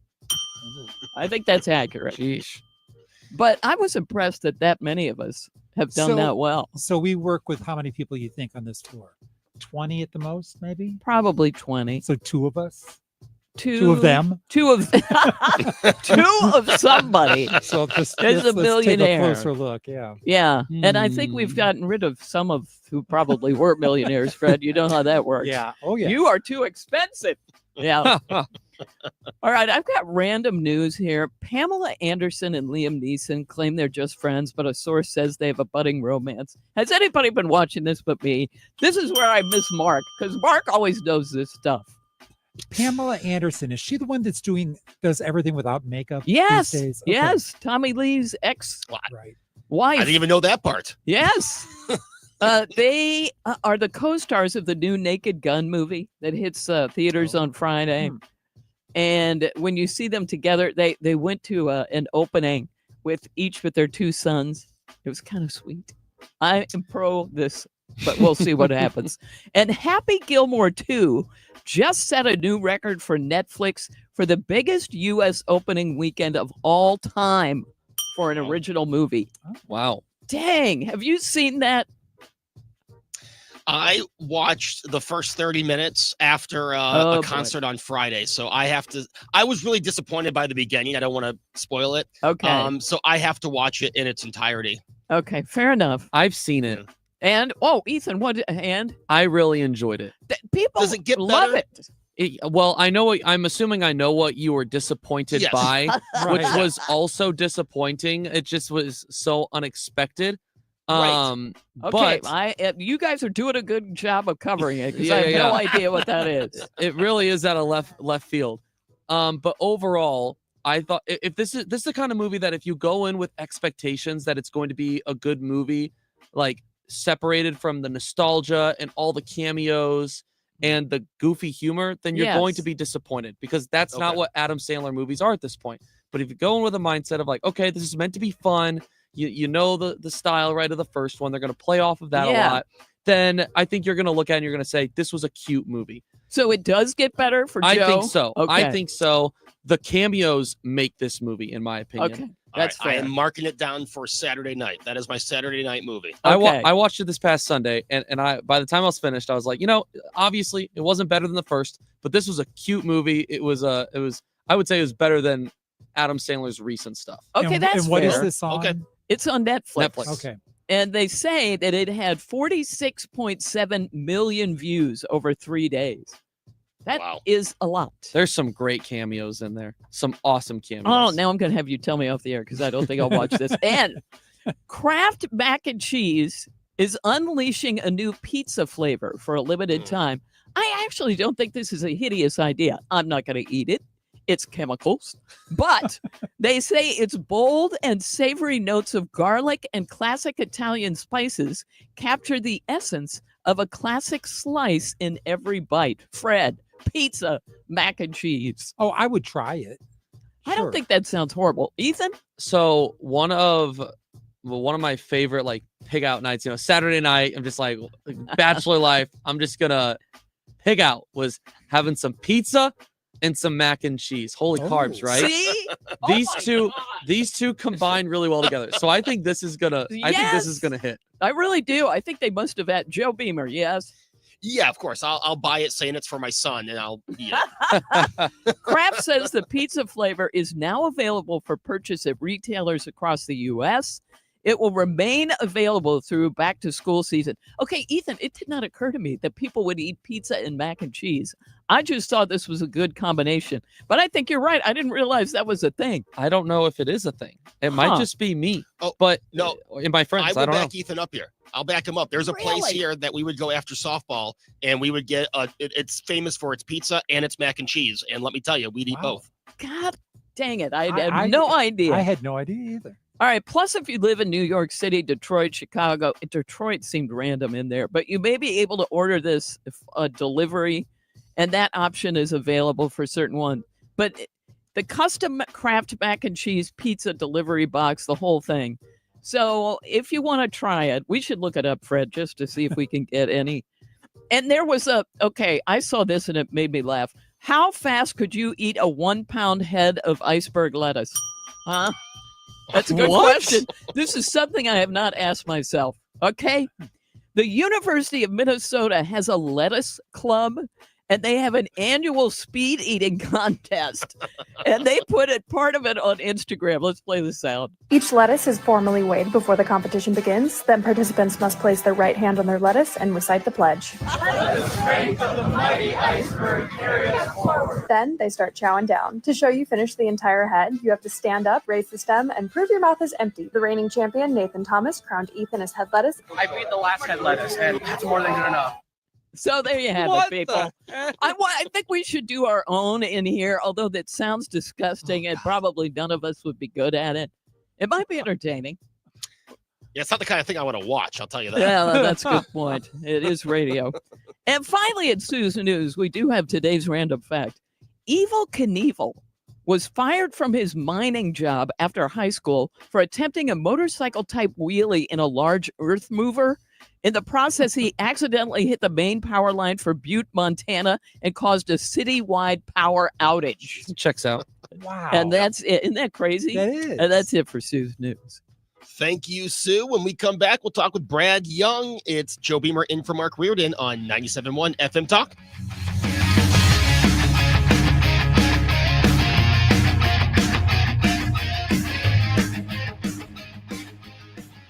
I'm Chad Robinson with Your Money Now. Meta reporting their second quarter earnings today after the closing bell on Wall Street. The parent to Facebook and Instagram exceeded expectations with revenue that topped $47.5 billion, well beyond the LSEG estimate of $44.8 billion.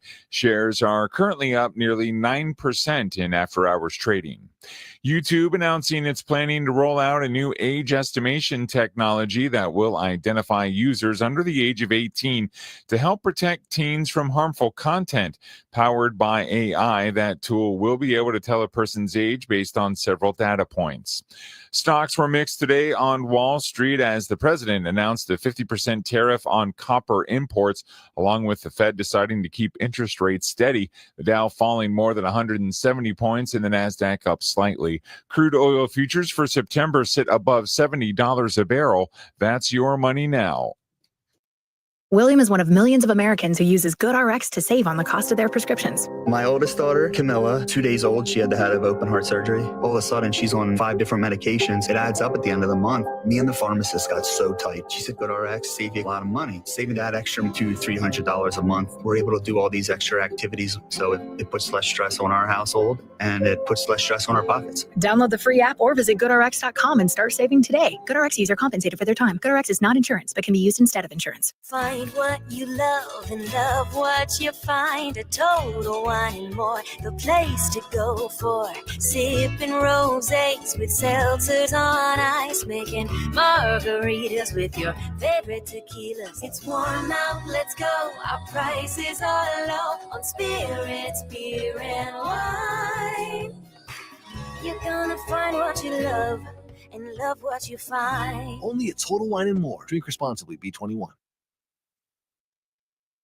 I kind of have a theme on the show when it comes to sponsors. If you're looking for the best, I'm going to guide you into the best. I have long-time, very loyal sponsors like Morelli Tuck Pointing is a good example. I've known John and Cindy for a long time. It's a family-run operation. I remember when their daughter was still going to school, and then now she works in the operation. That even goes back many years, her husband. So they do expert work when it comes to masonry services here in St. Louis. That could be a big job, could be a small job. Unfortunately, I think because of the tornado, there's a lot of big jobs out there right now, and John can handle these. They are located right here in the St. Louis area. If you can hear my voice, they can help you. They have a great staff for tuck pointing, spot pointing with color match, chimney repair, brickwork, stone foundation repair, waterproofing, caulking. The website has all kinds of pictures, the before and after pictures, free estimates, competitive pricing, 31 plus years of experience, the highest quality workmanship. They very much take pride in that. The website, MorelliTuckPointing.com. The phone number, 314-645-1387 for Morelli Tuck Pointing.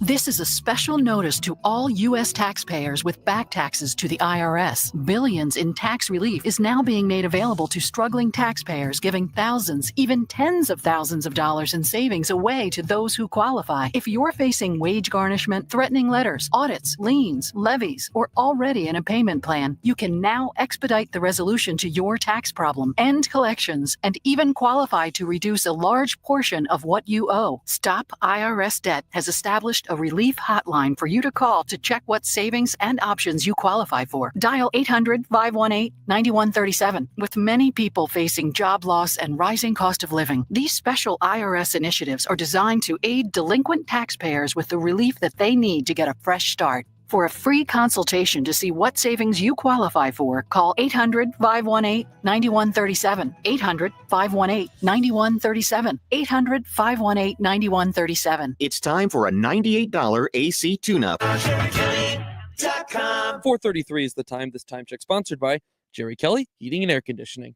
Fox News National, St. Louis Local, 97.1 FM Talk.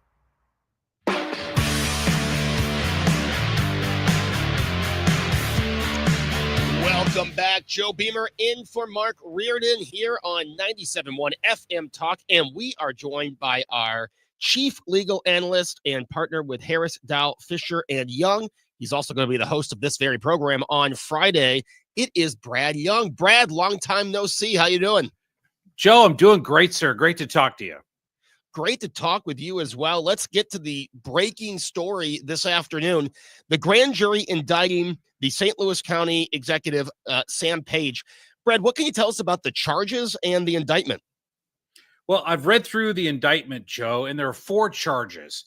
He was charged with 2 counts of committing what's called Class 4 election offenses, which are misdemeanors. And this all revolves around earlier this year, Sam Page instructed the county to mail out a postcard against what's called Proposition B, which would have allowed the St. Louis County Council to, in essence, fire members of the Sam Page administration if they weren't doing their job. And that ultimately failed at the box office. Sorry, I'm getting texts here right when I'm trying to talk to you, Joe. I apologize. But in the context of that, the other charge, which is really the only felony under this indictment, is stealing in excess of $25,000 because the postage involved with mailing out this postcard was approximately between $30,000 and $34,000. That's a felony. So when you put all this in a blender, Joe, if Sam Page is convicted on these charges, it would result in jail time between, and I'm trying to calculate this up, between 3 and 10 years. Now, they say that a grand jury can indict a ham sandwich. So you're looking at this. I mean, is the proof there? Is it pretty substantive stuff that, substantive stuff that, I mean, he's going to be very good chance that he could be found guilty on? Well, I think there's a very good chance, but literally all of this revolves and comes down to one thing, Joe. If you look at that postcard, what was the point of the postcard? And that's what the jury is ultimately going to have to decide here. Because the postcard, if it were informative, saying, here are the pros and cons of Proposition B, if that's what the postcard would have said, I would say there's really no chance he would be convicted here. But that's not what the postcard said. If you read over the postcard that was mailed out to not every voter in St. Louis County, only a very few voters, and that's another issue I'll get to in a second. But if you just look at the postcard itself, it really only provided the cons. What would be the bad parts? How would St. Louis County be harmed if they voted for Proposition B? And it didn't give any of the benefits. So it really wasn't a fair and balanced, informative postcard. It was really, at least in my opinion, it was a politically motivated postcard. But that will be up to the jury to decide. If they decide that this was a fair and balanced, informative piece of literature, then I think Sam Page is going to be acquitted on everything. If they find that that this was politically motivated, then it's going to be a conviction on all counts. So it's really an all or nothing proposition. So is there anything that could happen that would mean that this would have to get re-voted on, since it did get voted down? If he is found guilty that he was using funds to convince people to switch their vote, could it play out in getting this back on the ballot? It could play out in terms of getting it back on the ballot, which just because it was voted down before wouldn't mean that it couldn't come back on the ballot again. But merely because he's convicted, that would have no impact on the fact that this ballot measure was voted down in the spring. So if the county council wants to put it back on the ballot, they could do that whether he's convicted or acquitted. It wouldn't really have any impact. But here's what the biggest impact would be. If Sam Page were convicted of that one felony count, then under Missouri law, a person who's convicted of a felony is ineligible to serve in a public office. So at that point, if he was convicted, it would go up on appeal. But once those appeals would be extinguished or exhausted, then at that point, if the conviction stands, Sam Page is no longer the county executive in St. Louis County. All right, Brad, let's move on to Sam Altman, who I've heard more about Sam Altman in the last 6 months than I ever had before. He's the guy from ChatGPT. He has issued a warning about what to say to chatbot. I did a show on this a few weeks ago, Brad, about AI and just the unknowns. When it comes to AI, I mean, there's really no legal anything surrounding it as we speak today, right? No, there's nothing. There are no legal, generally speaking, there are no legal guardrails, constraints, benefits, detriments, restrictions. I mean, it's the wild, wild west, which from a libertarian's perspective isn't necessarily a bad thing. I mean, if you look at what China's doing right now, they're unrestrained, and the concerns are whoever wins the AI race could really dominate many things in our world, including military, economic issues, political issues. So right now there are no restraints on AI except for ChatGPT. And here are the restraints.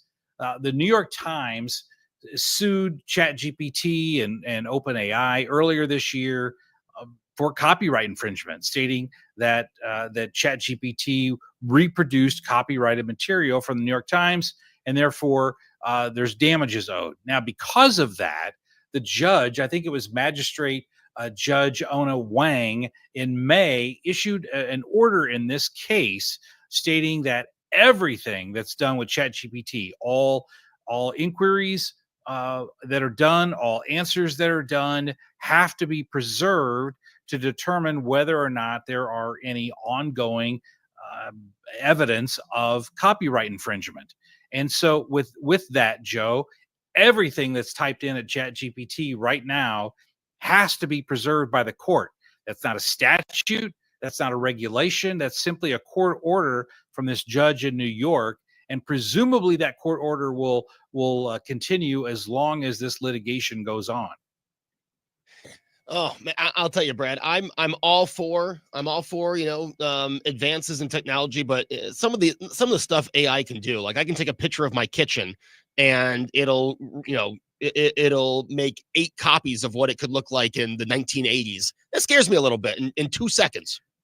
Yeah, it is rather scary, but when you look at it again from the business standpoint, from the national security standpoint, at this point, too much regulation on AI could really hamper us in terms of competing with China. But also, I need to make this very, very clear here, and that's the following: that these this rule or this order from the court that requires everything that ChatGPT does be preserved. That doesn't apply to any other AI company that's out there, whether it's the Microsoft version, I think it's Copilot, or the Google version, Gemini, or Elon Musk's version. This only applies to ChatGPT. Now, before we get out of here, Brad, we do have to talk about the defamation lawsuit that French President Emmanuel Macron and his wife have filed against Candace Owens. I mean, what should we expect from this? Boy, that's a great question. Here's the legal standard, Joe, and then let me lay out where this is going to go. All right. Clearly, Candace Owens is a public figure, and the Macrons filed the lawsuit in the United States. So, under New York Times versus Sullivan from 1964, literally what they have to prove is that, number one, it's false. That has to be proven. So they've got to show that Mrs. Macron was born biologically female in order to defeat this. And then secondly, they've got to show that Candace Owens acted with what's called actual malice. That means either A, she knew Mrs. Macron was actually born a woman, or B, that she acted with reckless disregard as to whether it was false or not. And those are the legal standards. And listen, it's very hard in the United States, very difficult to win a liable case against someone who is a public figure. Having said that, since it's rather easy to prove whether this is true or not, I mean, I'm not saying that, she hikes her skirt for the cameras or anything, but literally you could have documents from a doctor certify whether she was born male or born female. Once that happens, I think Candace Owens may have some liability here. I mean, can't she do that before they go into a courtroom? Like, I guess that's the question I'm asking. Like, couldn't this all be shot down with just, like you said, a doctor's note or something proving that she is and has been a woman? That's true, but then that second part still hasn't been satisfied, and that's going to take a jury, I think, to do that. Because if it is, let's just assume for discussion purposes, Joe, that Mrs. Macron is in fact a biologically born female.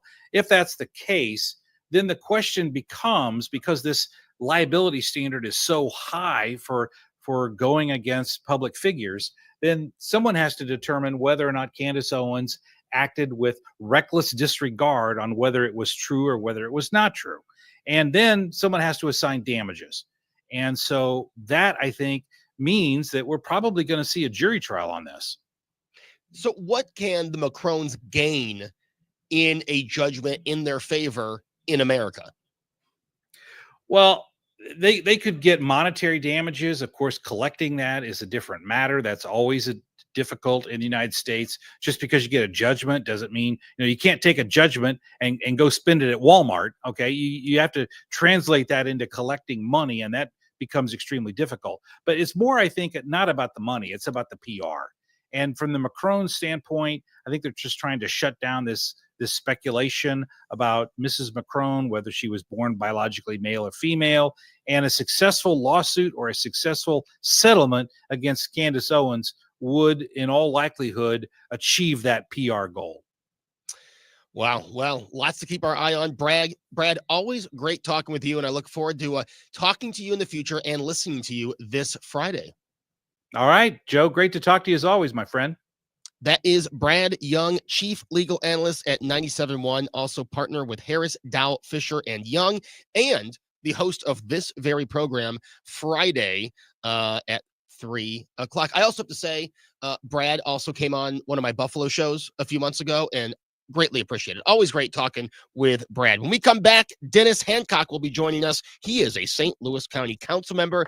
Yes, continuing the breaking news that I almost said Erie County. See, St. Louis County Council, County Executive Sam Page indicted. We'll talk with Dennis Hancock after this on 97.1 FM Talk.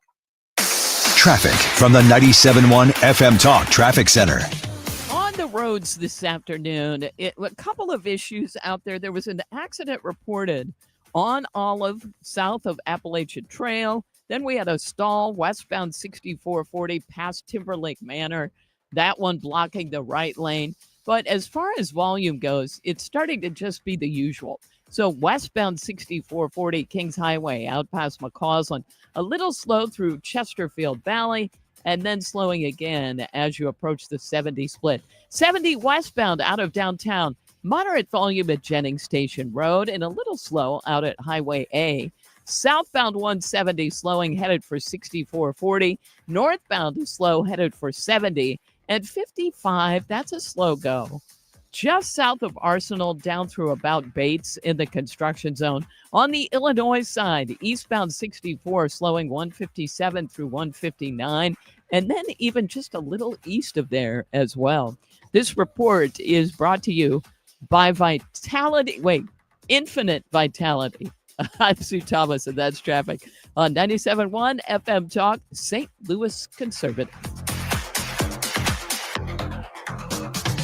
This summer, while you stay cool, our first responders stay on the front lines. The St. Louis First Responder Canteen is there to keep them hydrated and supported. Find out how you can help by visiting 971talk.com/talkinaction. Ready for real weight loss? Infinite Vitality helps you lose 8+ pounds a month with peptides like tirzepatide. Track fat loss with 3D imaging. 2 months for just $400. Mention Annie for a $50 credit. Infinite-vitality.com. Step outside and fall in love with your backyard again. From inviting porch overhangs to durable composite decks and cozy screen rooms, Lakeside Renovation and Design creates stunning outdoor living spaces designed for relaxation, entertaining, and making memories. With expert craftsmanship and top-quality materials, your new outdoor oasis will be perfect for every season. Call Lakeside Renovation and Design today or visit lakesiderd.com to get started. Let's turn your backyard into the retreat you've always dreamed of. Mark Cox here. Join me, Annie Fry, and Mark Reardon, along with Bob and Tammy Kershaw of the Retirement Advisory Group for the next Protecting Your Retirement educational event. It's Tuesday, August 5th at the Frontenac Hilton at 6:30. Here are Bob and Tammy with more. Are you nearing retirement or already retired? Do you have your personalized income plan in place? Would you like to learn why linking to the market is much safer than owning the market, and how in 39 years we have never lost a penny of our clients'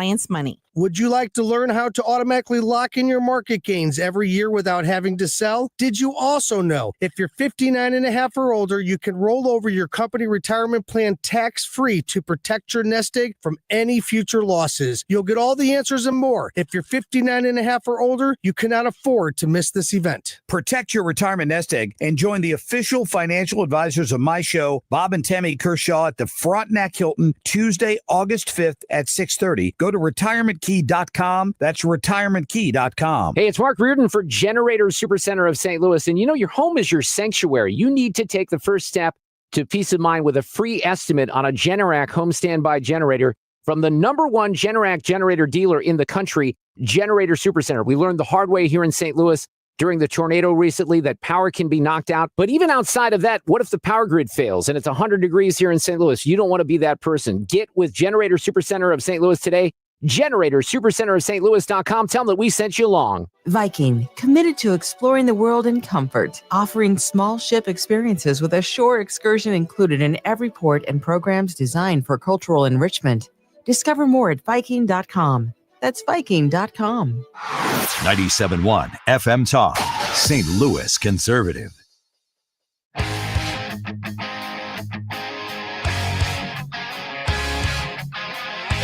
Joe Beamer in for Mark Reardon here on 97.1 FM Talk, and we bring in St. Louis County Councilman Dennis Hancock. Dennis, good afternoon. Well, good afternoon to you, Joe.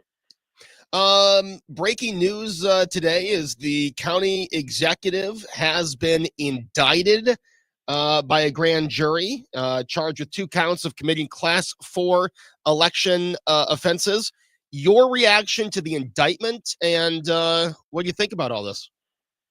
Well, at the time that he was doing that, I know several of us on the council told him you can't do that. That violates state statute. It violates the county charter, and you just can't spend money on a clearly partisan mailing piece. It's just the wrong thing to do. My reaction to it is I'm not surprised, but at the same time, I'm very disappointed.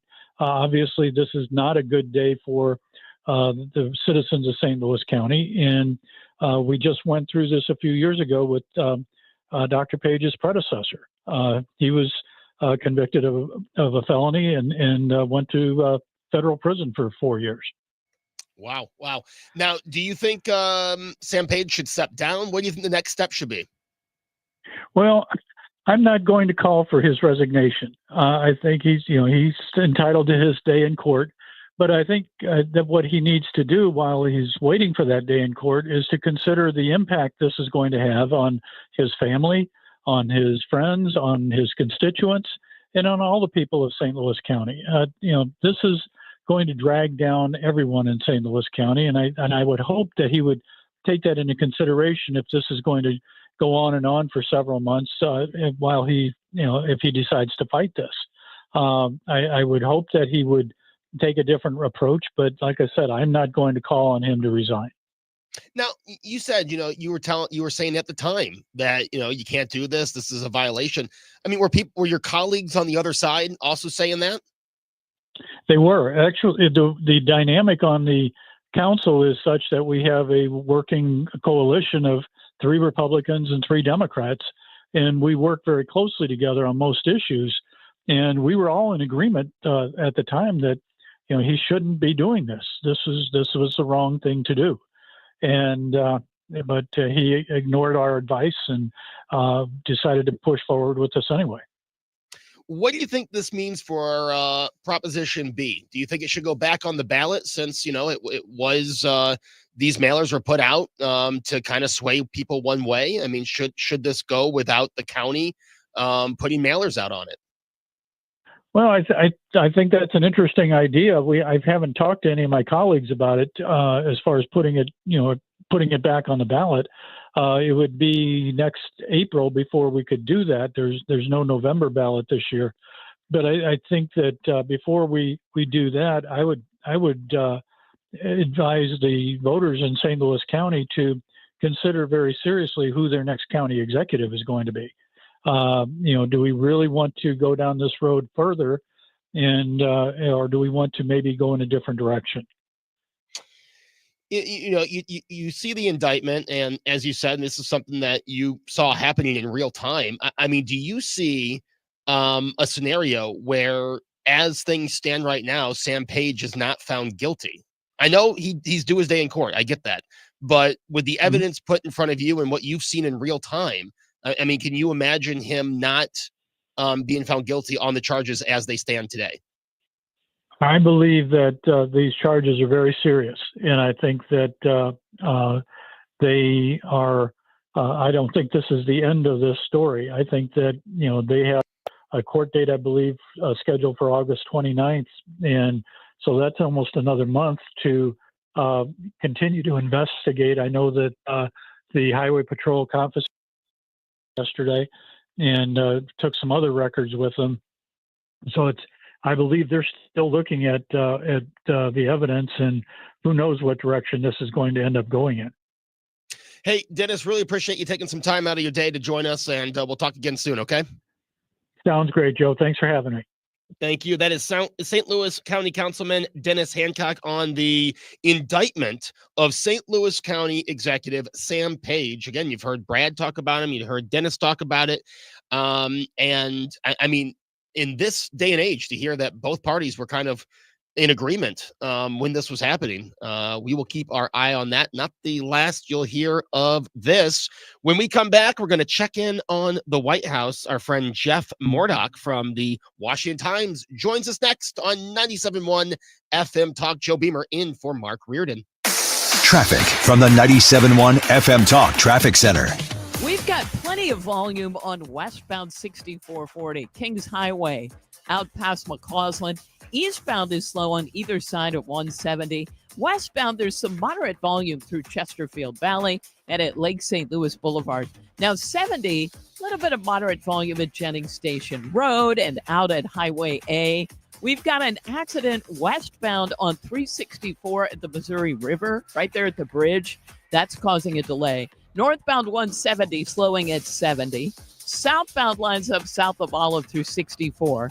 And southbound 270. Slow pockets now from Page down through Doherty Ferry. 44 westbound slows right at 270.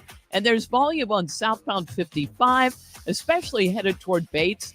44 is a slow go westbound downtown, just right there in front of the Arch grounds. And expect delays on the Illinois side, eastbound 64, anywhere from 157 to east of 159. This report brought to you by Jerry Kelly Heating and Air Conditioning. I'm Sue Thomas, and that's traffic on 97.1 FM Talk, St. Louis Conservative. In the 70s, baseball player Jerry Kelly decided to do something different. Thanks for calling Jerry Kelly Heating and Air Conditioning. This year, the company Jerry started decided we'd do something different. Thanks for calling Jerry Kelly Heating, Air, and Electrical. And electrical. Hey, are you looking for a car? Are you in the market for a car right now, or are you going to sell a car or trade a car? Are you looking for a motorcycle or maybe a truck? I got you covered in all those fronts. Master Cars Inc. They're in Granite City, Illinois. It's a used car dealership with new car caliber. And I trust these guys so much. I've worked with them multiple times over the last decade. They've become friends, Alex and Gary, father and son team. They have such passion and expertise for what they do. They can find your car. Tell them you want this particular make and model, a 4Runner, a Toyota 4Runner black with 10 or 20,000 miles. They'll find it for you. They have cars on the lot right now. They have fancy cars too, like weekend cars and Corvettes and Harleys. They'll buy vehicles from you and give you a great price if it's a vehicle that's in great shape. I can't say enough about what Alex and Gary have done for me personally. They can do it for you as well in an expert, professional fashion. You're going to love the passion that they bring. It's really going to change the way that you buy cars from now until the end of your life. MasterCarsInc.com. Tell them that I sent you in. Get this, 42% of baby boomers don't even know how much money they have in their nest egg. If you're not sure where you stand in terms of getting ready for retirement, you should be listening to the All Financial Hour with Steve All. Let's sit down and talk about your questions, because I think that's the most important thing that it is out there. It's what questions do you have? Tune in to the All Financial Hour with Steve All, Saturday mornings at 6, right here on 97.1 FM Talk. You're listening to Leaf Filter Radio, and the guru of gutter protection himself, Chris Coonahan, is here to take your most pressing leaf-related questions. Hey, everybody, Chris here. I understand we have Ron on the line. Ron, where are you calling from? Uh-oh. Ron, are you calling from a ladder? Well, I was. I wanted to ask Chris what I need to do to get my gutters ready to have Leaf Filter installed. Oh, Ron, you don't have to do anything. A Leaf Filter Trusted Pro will come out and clean out your gutters, realign and seal your gutters, and install Leaf Filter, America's #1 gutter protection system. So I didn't need to get on this ladder? Ron, Leaf Filter Trusted Pros are in your neighborhood and ready to help. Just visit leaffilter.com/radio to schedule your free gutter inspection and get up to 30% off. Thank goodness. What was that site? That's leaffilter.com/radio for your free gutter inspection today. See representative for warranty details. Promotion is 20% off plus a 10% senior or military discount. One discount per household.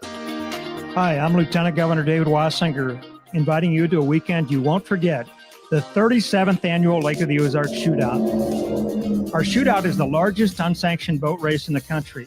It's free to attend, packed with family fun, and it's all happening right here in Missouri.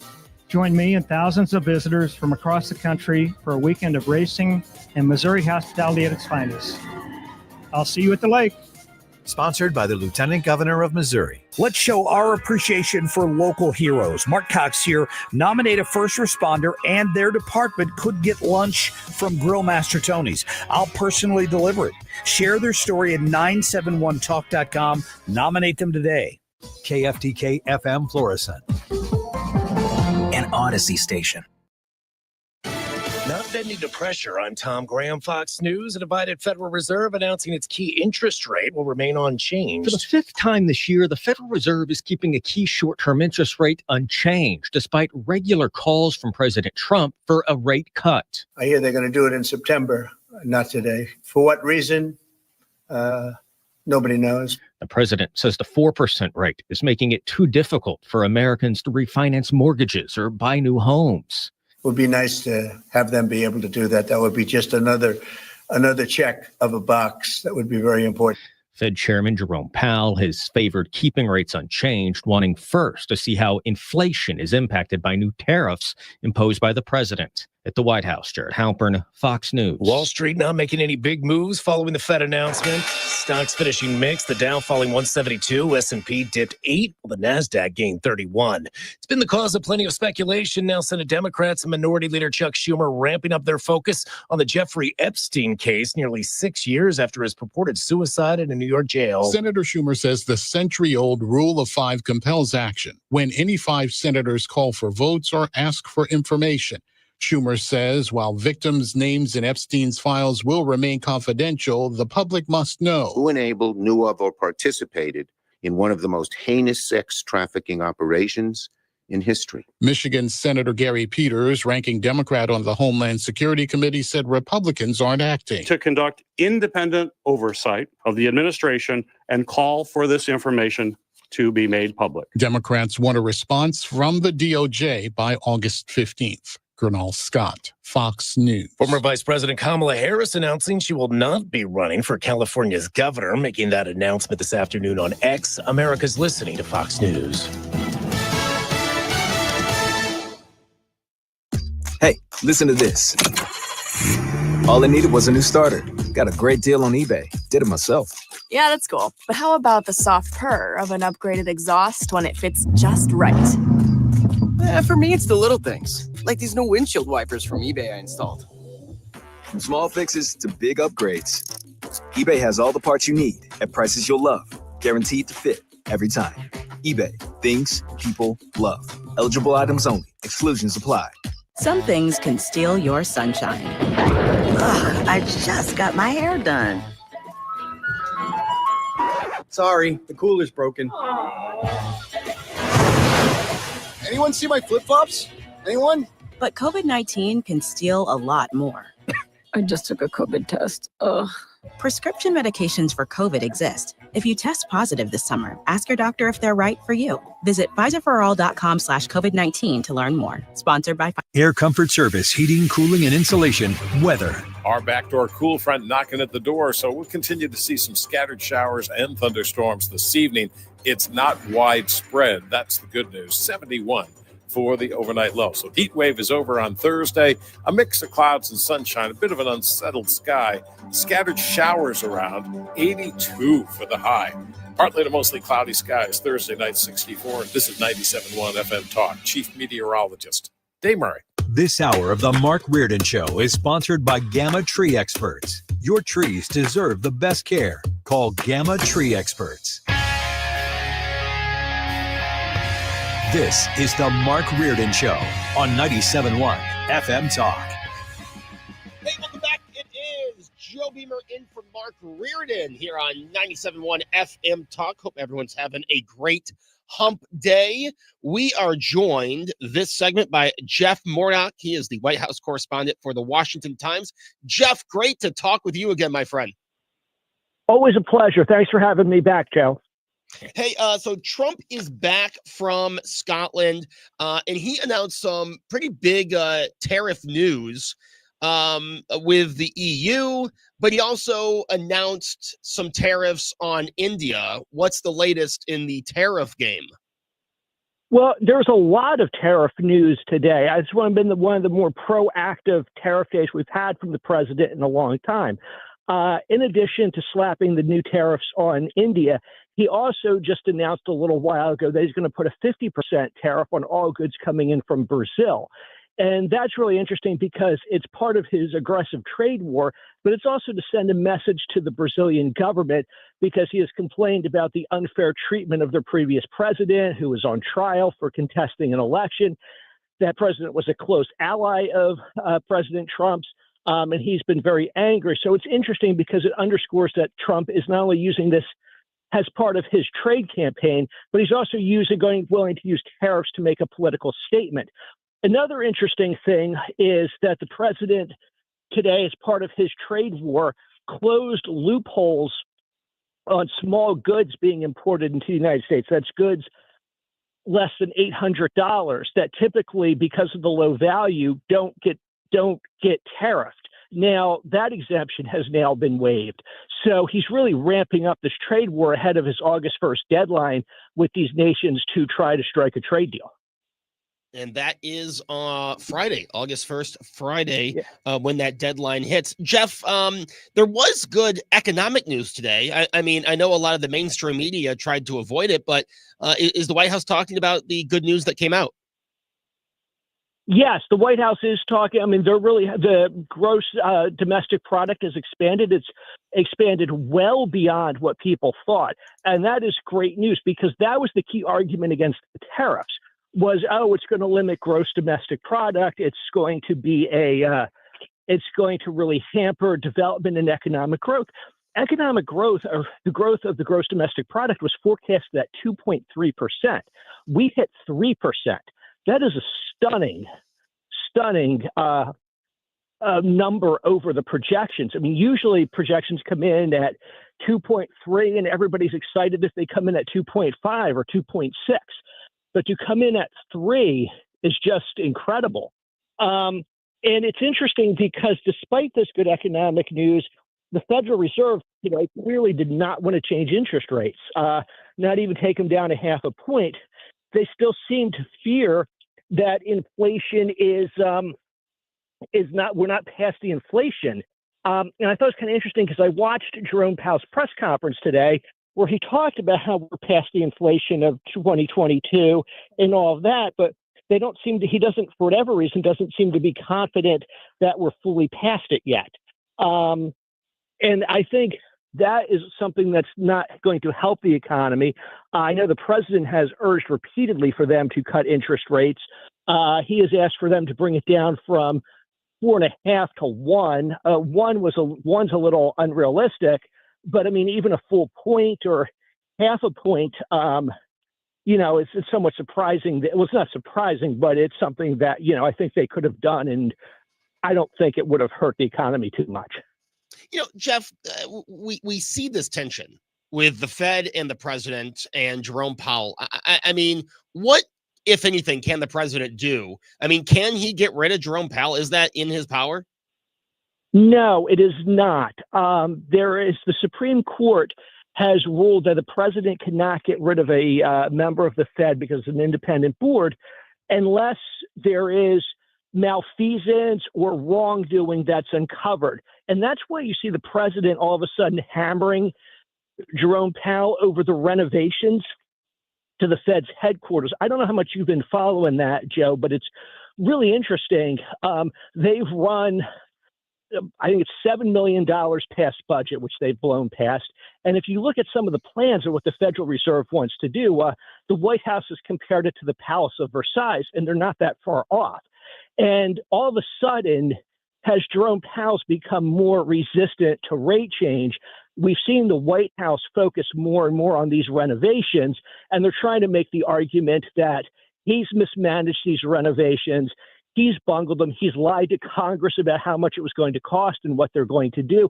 And they're trying to use these renovations as the tool to get rid of him. It'll be interesting to see how effective that is. That's why you saw last week President Trump went to the Fed headquarters and toured the renovations with Jerome Powell. Jerome Powell, it's interesting. He's a Trump appointee from the first administration. I'm kind of fascinated by all the people from the first administration that Trump has soured on. I think that's kind of interesting. But, his term, if they can't prove malfeasance or wrongdoing, his term is there until May of 2026. Wow. Now, today and over the weekend, it's Wednesday. Throughout the weekend and through the week, we've heard of Canada, France, the UK saying that they will recognize Palestine. Is the White House reacting to this? Canada's the latest to throw their name in there. Has the White House said anything about that? No, they've been very mum about it. And what's interesting is the president, when he was in Scotland on Monday and met with UK Prime Minister Keir Starmer, who, as you mentioned, is a big proponent of this, of recognizing Palestine. President Trump was asked directly where he stood on that, and he didn't give an answer. He kind of dodged the question a little bit. I know how much, he's clearly aiming for that peace prize. He clearly is trying to get peace in the region. And I think right now he's just trying to stay mum and try and figure out what is going to end this war. I thought was interesting is that it was one of the strongest breaks from Netanyahu we've seen when the president also in that same press conference came out and disputed Netanyahu's claims that the starvation in Gaza is overblown or that they're fake pictures, and has really sought to downplay it. The president has strongly pushed back on that to the point that the U.S. is going to set up food centers in Gaza to help bring food shipments into the people there. Yeah, something we'll definitely have to keep an eye on. You know, Jeff, you were there for the previous administration, and before we went on the air today, Kamala Harris saying she's not going to run for governor in 26. I mean, Jeff, with everything we saw in the election, with how invisible she was in the previous administration until Joe Biden stepped down, can you imagine? Is she really thinking about running for president again? Well, that's what this move clearly signals, that she wants to keep all her attention on the White House in 2028. I mean, we'll see. I mean, right now it's the obvious names that'll be in competition for her for the Democratic nomination. But, 3 years is a long time in politics, so who knows? But this is somebody, look back, everybody, when they talk about her and her political future, focus on her performance in 2024. But I think what's more telling is to go back and look at her performance in the 2020 Democratic primary, where she crashed and burned before even winning a delegate. That campaign went nowhere. And I don't know why they think 2028 is going to be any different, because they keep trotting her out and the American people keep rejecting her at an incredible rate. I look at the Democrat Party, and like you said, I mean, all the signs of Kamala Harris, but I mean, this is a party, in my opinion, you're closer to it. You're there in DC. I mean, this is a party that's really struggling to find an identity that's not just, if Trump says it, we're the 180 of it. That's exactly right. What have you heard from the Democratic Party? And look at what the Democratic Party is paying all their attention to right now, which is Epstein. And, there are certainly a lot of questions we need answered about Jeffrey Epstein. There's certainly a lot of confusing statements coming from the White House about Jeffrey Epstein, and all that needs to be gotten to the bottom of. But at the same time, are people still struggling with inflation or the economy, or that prices haven't gone down to the extent that they have? Are they sitting at home at their kitchen table worried about Jeffrey Epstein, who's been dead for 6 years? And that's all you hear from the Democrats all for the last 2 weeks has been Jeffrey Epstein, Jeffrey Epstein, Jeffrey Epstein. Speaking of Jeffrey Epstein, do you think in the next month or so something will be released from the DOJ? I think there has to be. I think there's too much pressure on them, and there's too much pressure from both sides as well as Trump supporters not to release something. The question is, what are they going to release that's going to satisfy people? They've released a lot of stuff. Most of it was stuff we've already known, stuff that's already been covered. They had that big event at the White House where Pam Bondi released Epstein files to a bunch of conservative podcasters, and there was nothing new in there. And you saw almost a mini revolt from those podcasters about the lack of new information. So the White House has to be very careful, because they can't keep releasing stuff that we already know. They have to give something new. I don't know that anybody knows what there is that's new that they can give to help shed light on things.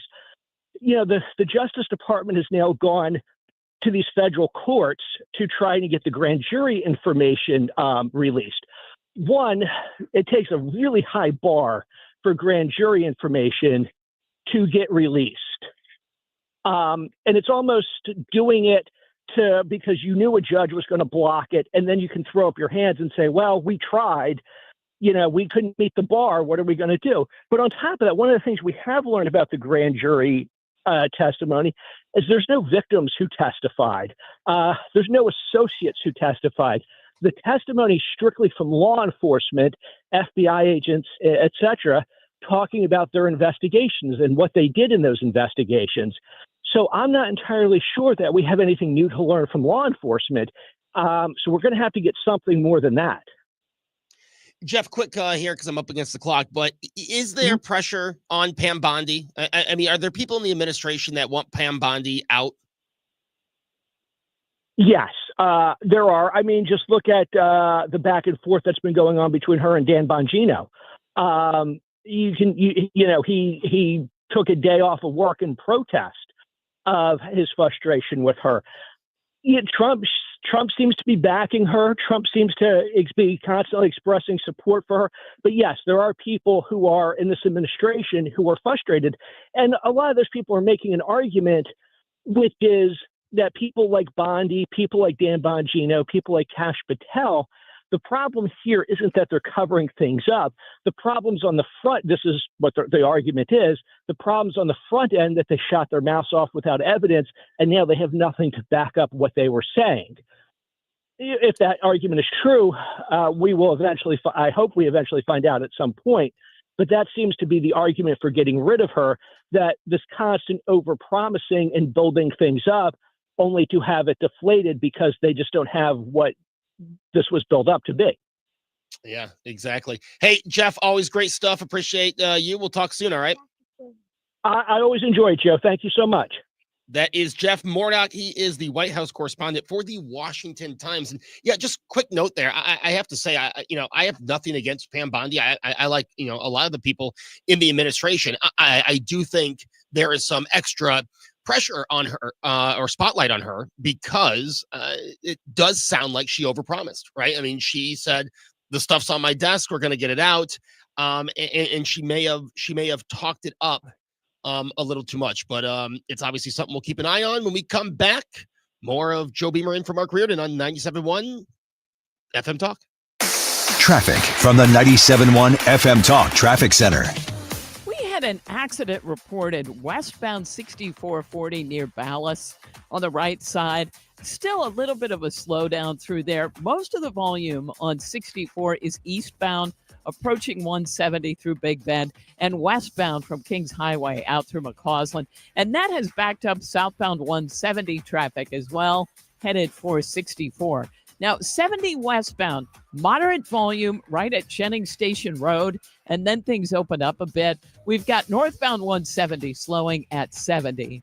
And out west, 64 is still a slow go, and it's mainly Highway N through the 70 split, but it's only moderate volume. It's not bad. Southbound 270, moderate volume headed for Doherty Ferry. And 44 westbound is slow in front of the Arch Grounds.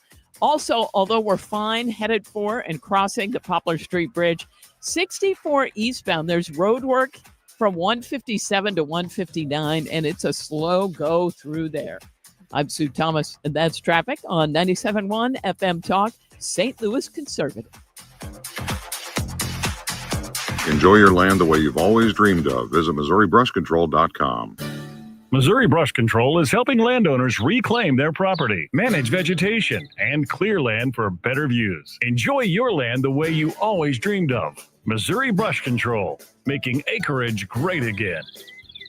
Guys, I know how it is. You're low on energy. You got a little brain fog. You're not sleeping well. You have mood swings, maybe loss of muscle mass, especially as you get older. I have solutions for all these things, and it's a great recommendation. I've myself gone into the office at Game Day Men's Health, and they're offering you a free testosterone and PSA test. Matt Lawrence has a great team in Chesterfield at right at 6440 in Olive and Clarkson. It's a real easy location to get to. The visit is free. It takes an hour. It's quick and easy. You don't have to worry about going to multiple locations or clinics. They take care of everything, and after about 20 minutes when they do the blood work, they'll have some results back for you. And depending on what you're interested in, maybe it's TRT, testosterone replacement therapy. Well, they'll get you on a plan. And the pricing they have is very simple. It includes all the medicines and supplies, including the follow-up visits, all consultations and any questions. They have unique ED treatments that address the root causes and provide long-term solutions. It's the Game Day environment, too, which is a better environment. Get back to the top of your game with Game Day Men's Health at GameDayMen'sHealth.com. They're in O'Fallon, Missouri, and in Glen Carbon, Illinois, and that location in Chesterfield. Check them out today. today. Your biggest choice in home restoration is, who do you trust with your home, your most valued asset? Few can match Banner Construction's experience and dedication to excellence. Banner is an elite preferred James Hardie contractor and Pella Window specialist. Restoration is a one-time opportunity to have Banner's design team show you architectural options to make your home the neighborhood showcase. Call for a free consultation, 314-569-1050. Now hiring qualified carpenters. Hey, it's Mark Reardon. If you're nearing retirement or already retired, call my friends Thomas Helbig and Bob Kershaw with the Retirement Advisory Group. They'll show you how linking to the market is much safer than owning the market for your retirement savings. They're the official financial advisors of my show. Go to retirementkey.com. If you're trying to sell a home, there's only one agent in town that I trust, Mark and Neil Gelman of eXp Realty. My friends Mark and Neil have the best system to connect you to the best qualified buyers, getting your home sold fast and for top dollar. 314-336-1991. Go to thegelmanteam.com.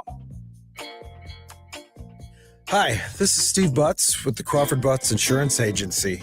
I know we're all experiencing sticker shock when you get your insurance premium. Now more than ever, you need an independent insurance agent to find the best value for your family's insurance needs. Crawford Butts, family owned and operated for more than 60 years. Please give us a call at 314-752-2500 or at crawfordbutts.com. Guys, it's time to take charge of your health with my friends at Victory Men's Health. Mark Cox here. I already love what they do at Victory. They do hormone optimization, sexual health, weight loss, even vitamin deficiencies. Now they're offering specialty cardiovascular testing and even early detection cancer screening. Visit them at one of their 4 great locations, now in Sunset Hills, Town and Country, O'Fallon, Missouri, and O'Fallon, Illinois. Tell them Mark Cox sent you. Go to victorymenshealth.com. Cutting through the spin. 97.1 FM Talk. St. Louis Conservative.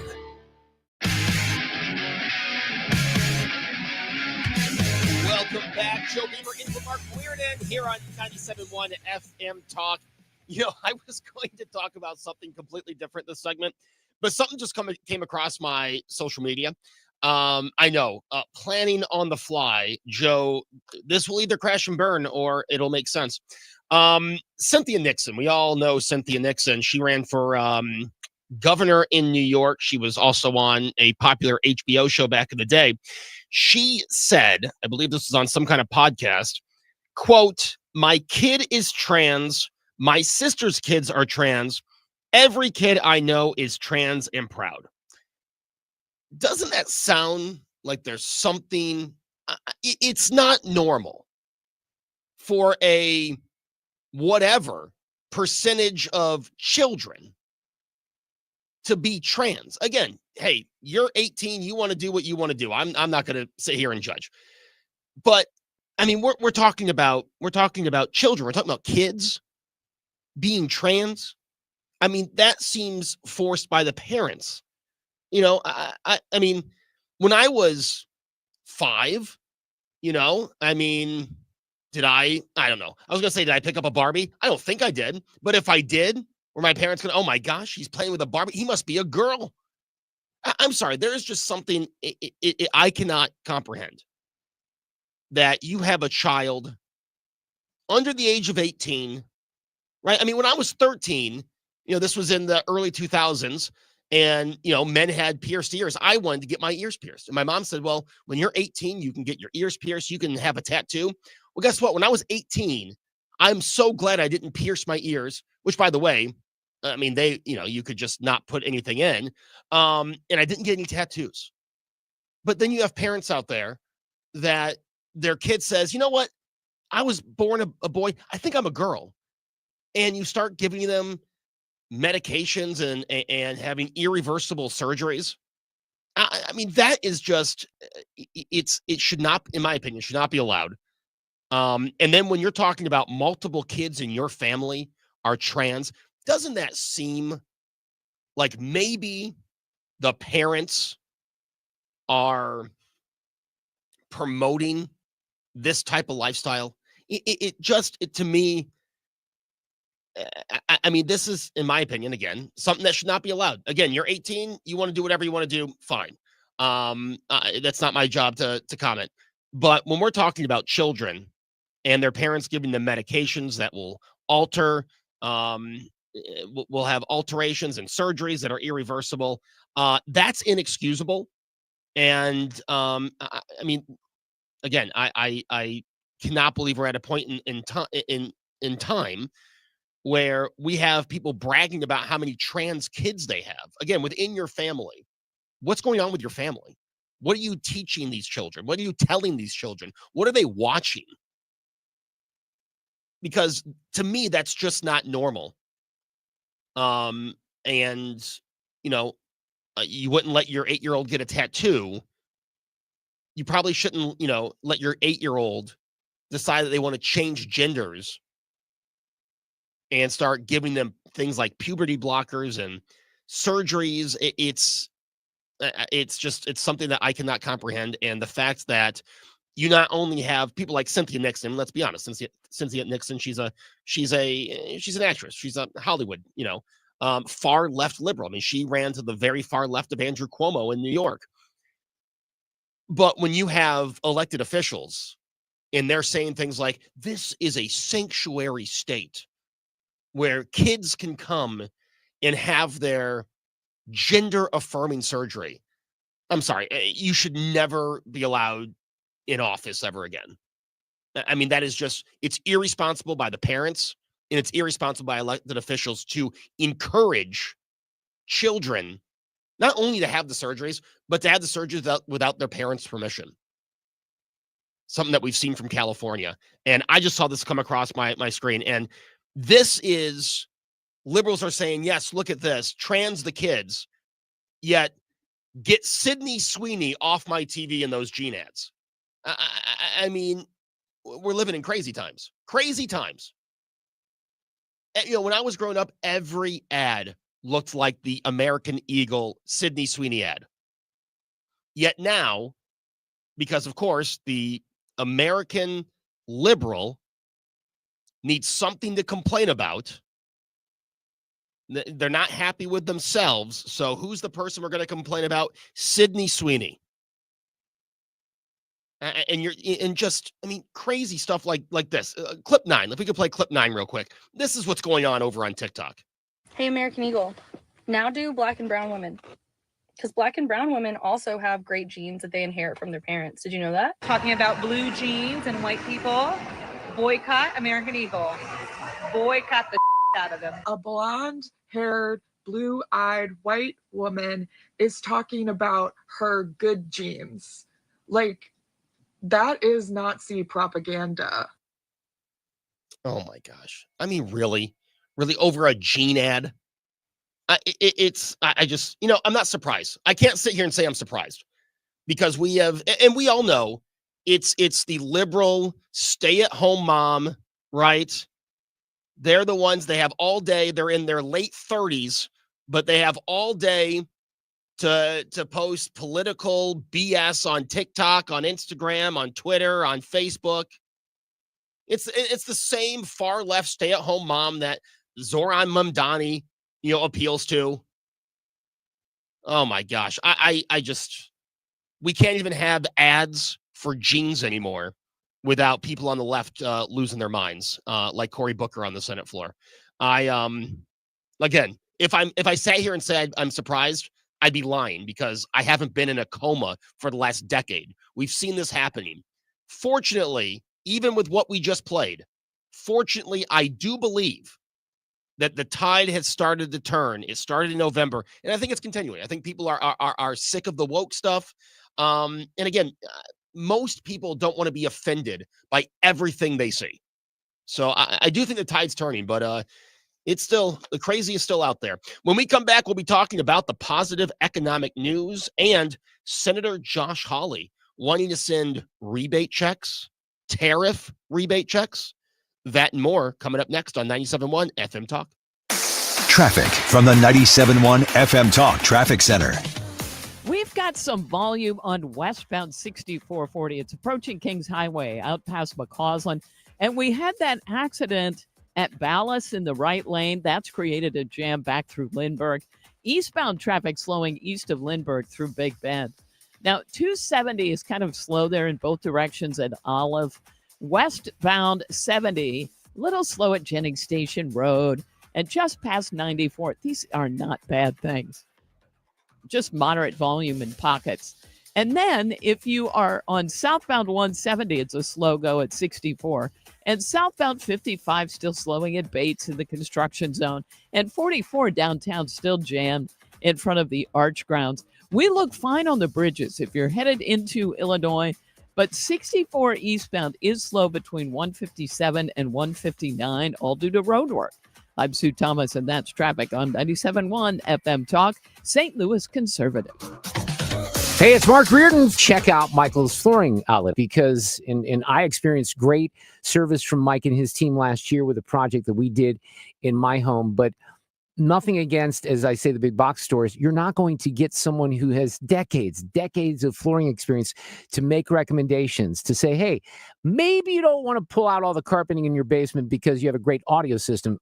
You may have said that to me at some point. So they're going to get you into the product that's right for your lifestyle. If you have pets, if you have kids, if you need Mohawk silky soft carpeting, they have the best quality. If you need hard flooring from Mohawk or other companies, they can guide you into whatever you might need for your budget and for your lifestyle. And they do it with a great team with 3 awesome locations. They're open every day except for Sunday. So 6 days a week in Old Town St. Peter's, great location in Darden Prairie, in West County on Olive. And the website has everything. You can even order samples from the website. IGotFloor.com. Michael's Flooring Outlet. Tell them that I sent you in. Do you owe $10,000 or more in credit card debt or personal loans? With credit card debt at all-time highs, Debt Relief Advocates is urgently notifying consumers of debt relief now being made available, designed to aid consumers with out-of-control credit card debt. Those who qualify and enroll for this relief program will only have to pay back a fraction of what they owe. This is not bankruptcy or a debt consolidation loan. This is a relief program that credit card companies would rather you not know about, as it ends your debt nightmare and saves you lots of money. Consumers owing at least $10,000 in credit card debt or personal loans can now take advantage of this debt relief as the cost of living skyrockets. Debt Relief Advocates has established a relief hotline for you to call to learn what debt reduction you may qualify for, so don't wait. For this free information, call the Relief Hotline at 800-390-1164. 800-390-1164. 800-390-1164. To have a roof over your head, a nice roof over your head, is very important. That's Rick talking about his experience with Rhino Shield ceramic coating. We got Rhino Shield 18 years ago, and they're very cooperative on getting us the right paint. They were in and out and done in no time. Once it was finished, looked great. We were very happy with it. The main reason Rick called Rhino Shield is because it's backed by a 25-year transferable warranty. We've watched a lot of people get their house painted 3 or 4 times, and we haven't had to do any of it. I don't know about you guys, but I don't want to have to paint it every 5-7 years. Take a tip from Rick and put down the paintbrush and call Rhino Shield for your free evaluation. 877-25-RHINO. 877-25-RHINO. Or visit 877-25rhino.com. We got Rhino Shield 18 years ago. Financially makes sense, especially if it's going to last like this did. Still looks great. Call now. 877-25-RHINO or 877-25rhino.com. Don't paint, don't Rhino, go Rhino Shield. Never paint your house again. Rhino Shield. It's time for a $98 AC tune-up. The time is 5:33. This time check sponsored by Jerry Kelly Heating and Air Conditioning. Cutting through the spin. 97.1 FM Talk. St. Louis Conservative.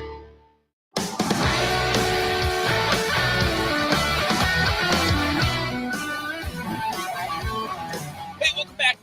Joe Beamer in for Mark Reardon here on 97.1 FM Talk, and we are joined by EJ Antoni, Heritage Foundation Chief Economist. Hey, EJ, how you doing? I'm doing all right. Yourself? Hey, can't complain. And good news on the economy today. You know, you look at the Times, you look at CNN, and they're finding reasons to complain. But tell us the good news that we learned this morning. Well, I would say they're trying to find reasons to complain, but they're going to come up empty-handed because we got some really, really good data today. You know, the GDP, or what we call gross domestic product, it's a way to try to measure just general economic activity across the whole country. And we got a great number. It was up 3% from the previous quarter. again, really good number. If we look at the internals of the report, where is the economy actually growing? Unlike during the 4 years of Biden, where it was just month after month, quarter after quarter, and year after year of government hiring more workers and spending more money, we're seeing exactly the opposite right now. For the first 6 months of this year, government spending actually didn't increase at all. Government purchases were flat from the last quarter of last year until the second quarter of this year. So again, 6 months, no growth in government, phenomenal news. All of the increase we have had in economic activity this year has been from the productive private sector. That's fabulous. A complete turnaround from the previous 4 years. Yeah, I mean, that seems to be the Democrats. That's their idea of a good economy, is creating more government jobs for their friends, their buddies, and their buddies' families. I see it here firsthand in New York State. And I mean, like you said, we saw it at the federal level. They think that if they can just create more government jobs and make more and more people dependent on the government, that's good for the economy.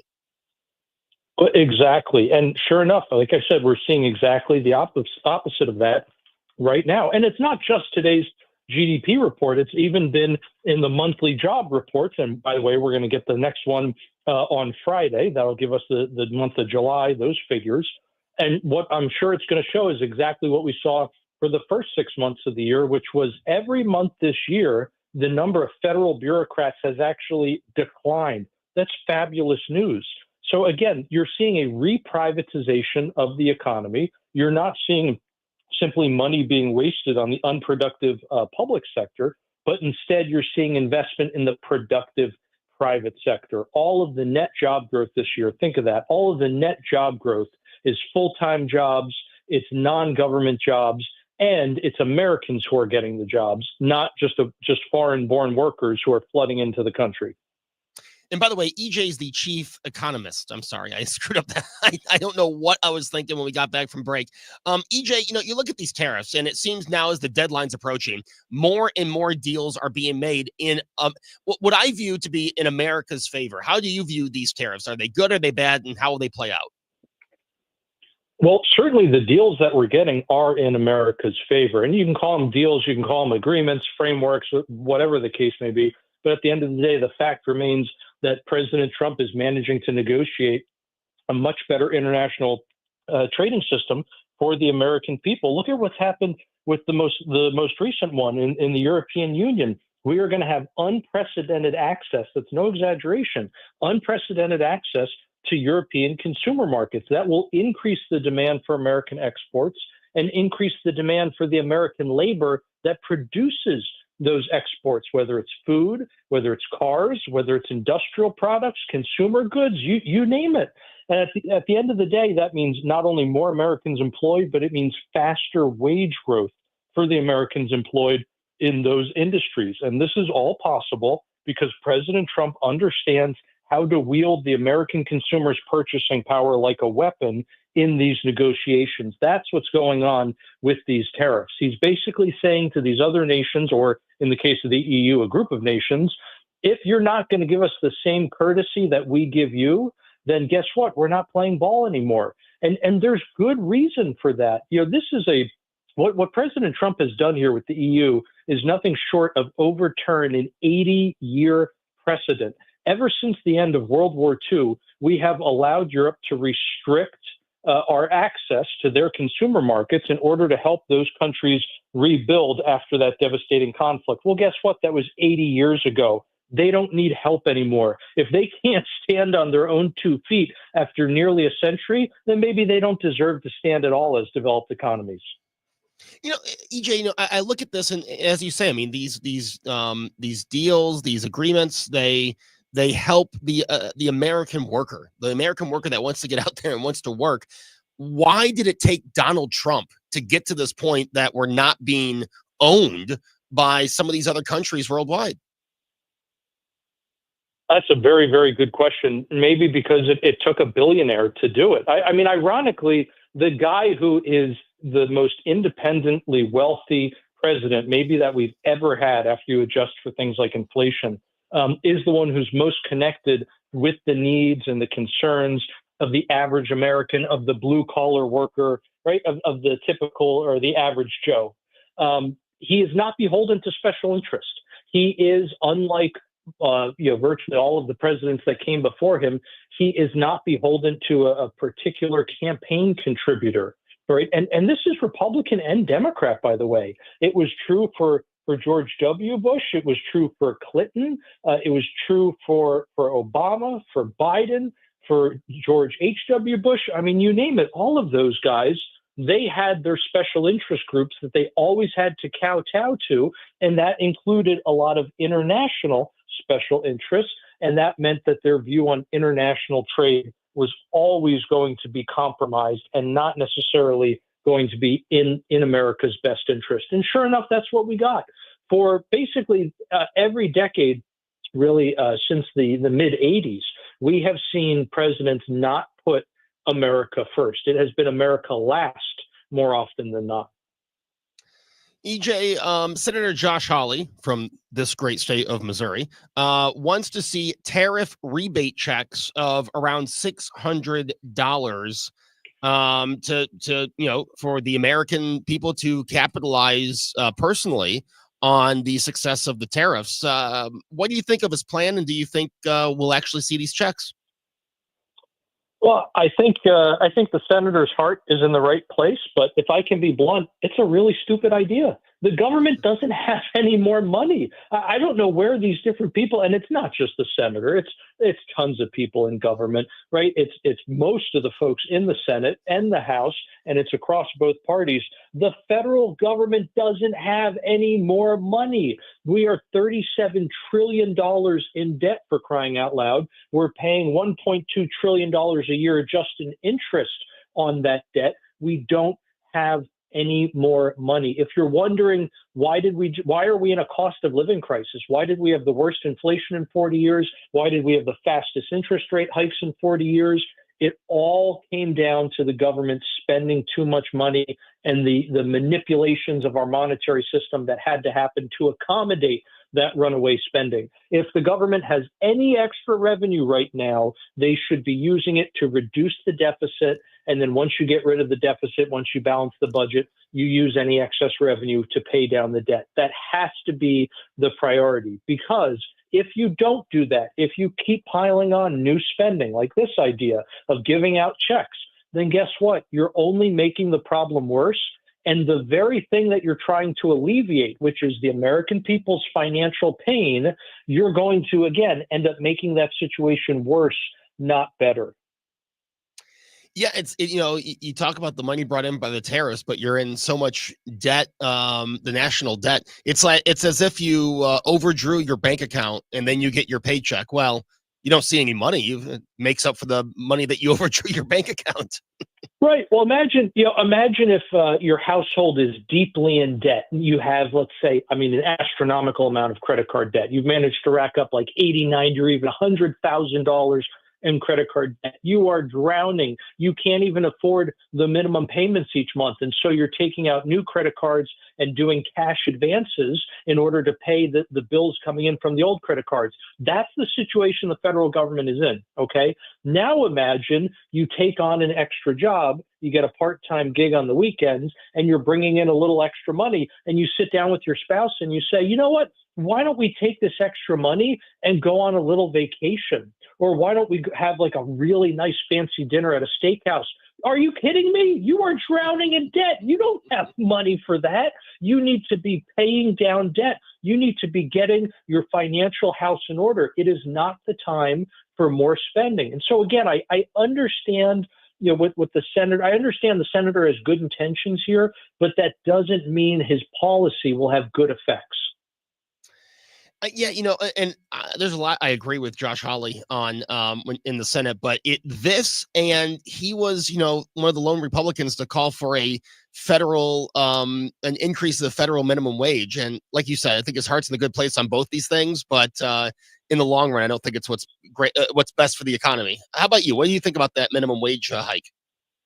I think you're spot on there. And if you look at the states that have the higher minimum wage rates, sure enough, they're the ones with worse labor market figures, whether it's overall jobs numbers or jobs numbers specifically in low wage positions or unemployment rates, including teenage unemployment rates. The data are very clear that this is what happens if you price certain people out of the labor market. And that's what you do with the high minimum wage. You tell an employer it is illegal for you to pay a low-skilled worker unless you're willing to pay them charity. That's a ridiculous position to be in. It doesn't help people. Instead, it causes more unemployment.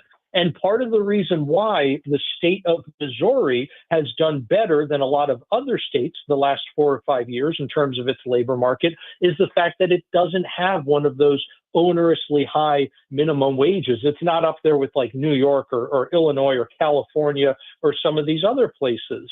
And if you want to export the ridiculous economic policies of those far left-wing areas to the broader country, then you will export the economic effects that go along with them. And again, that's nothing good.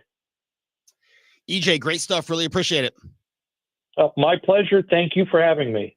EJ Antoni of the Heritage Foundation. He is their chief economist. When we come back, we'll wrap it up. It's Joe Beamer in for Mark Reardon on 97.1 FM Talk. Traffic from the 97.1 FM Talk Traffic Center. I'll tell you what, suddenly we've got accidents kind of throughout the area. Now, one of those is southbound 270 approaching 55. Looks like they've got the 2 right lanes blocked. Traffic is jammed back near Gravois. Now an accident northbound 270. This one is just a little bit past Olive. Watch for that on the right side. And an accident westbound 70 approaching the Blanchette Bridge. This one is in the left lane, and we've got heavy traffic back through 270. Southbound 170 slowing at 6440. And eastbound 40, we do have volume anywhere from Lindbergh through Big Bend. Westbound still lining up near Hampton out through McCausland. And we look fine on the bridges downtown if you're headed into Illinois. This report brought to you by Infinite Vitality. I'm Sue Thomas, and that's traffic on 97.1 FM Talk, St. Louis Conservative. The Mark Cox Morning Show. Can you remember the last time we had a president in the Oval Office who worked so hard every day to bring wins to the American people? Weekdays from 5 to 9, St. Louis Conservative. Tired of aging skin? Infinite Vitality reverses collagen loss, tightens with Morpheus and microneedling, and fades age spots. Look naturally younger, not plastic. Visit infinite-vitality.com. Mention Annie for a $50 credit. Well, I've really gotten a chance to know Susan L. Ward. She was not my divorce attorney. I was divorced many decades ago, and I certainly hope I do not need her help in the future. But if you need her help, she's there for you. And this is a tough area of the law. I've talked about it before. I'm an angry person. My coworkers will tell you that. I don't think I've ever been more angry than when I was going through this process because the law gets complicated. It's a lot to handle. There could be children involved. You need someone like Susan on your side. And she's there for you right here in St. Louis with multiple locations, including a brand new location, a beautiful new office in De Pere near 270 and Manchester Road. So if you're thinking that the marriage is heading in a bad direction, call right away. Get on the horn or go online. There's a confidential consultation form. Maybe it's something else that happens in the aftermath of a divorce, modifications to existing orders, child support. They handle domestic violence, protective orders, all that. She's got a great staff, a lot of experience, and a beautiful new office as well. 314-783-9400, the website, stlfamilylaw.com. The focus on family law, the emphasis on you, Susan L. Ward. Straight Realty has always been an industry leader when it comes to commissions. So it should come as no surprise that the recent Realtor settlement has only empowered us to continue offering our sellers even better rates. We now list homes for only 2%. Hi, I'm Christina Straight, owner of Straight Realty. Call me 314-441-4444. Why pay more than 2? You can also listen to my podcast on my website, straightrealty.com. Commissions are not regulated and are negotiable. Straight Realty is a licensed broker in the state of Missouri. Major League Baseball realized they needed new rules to help grow and speed up the game. Your retirement strategy may also need updating to keep up with potential tax law changes, Social Security, or whatever curveball Uncle Sam throws your way. Call Rick and Financial for an initial no-cost portfolio x-ray.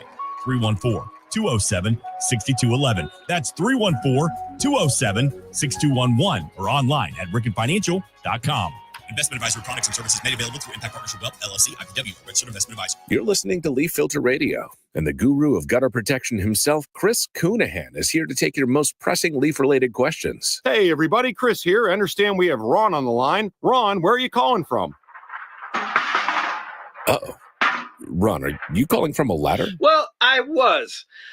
I wanted to ask Chris what I need to do to get my gutters ready to have leaf filter installed. Oh, Ron, you don't have to do anything. A Leaf Filter Trusted Pro will come out and clean out your gutters, realign and seal your gutters, and install Leaf Filter, America's #1 gutter protection system. So I didn't need to get on this ladder? Ron, Leaf Filter Trusted Pros are in your neighborhood and ready to help. Just visit leaffilter.com/radio to schedule your free gutter inspection and get up to 30% off. Thank goodness. What was that site? That's leaffilter.com/radio for your free gutter inspection today. See representative for warranty details. Promotion is 20% off plus a 10% senior or military discount. One discount per household. Are you looking for an easy way to get a daily detox? Active Liver is the easy way to get a daily detox to keep you healthy and feeling your best. You can find Active Liver in the vitamin aisle at your local CVS or online at Amazon or NewNordicUSA.com. From barbecues to baseball fields. 97.1 FM Talk, St. Louis conservative. And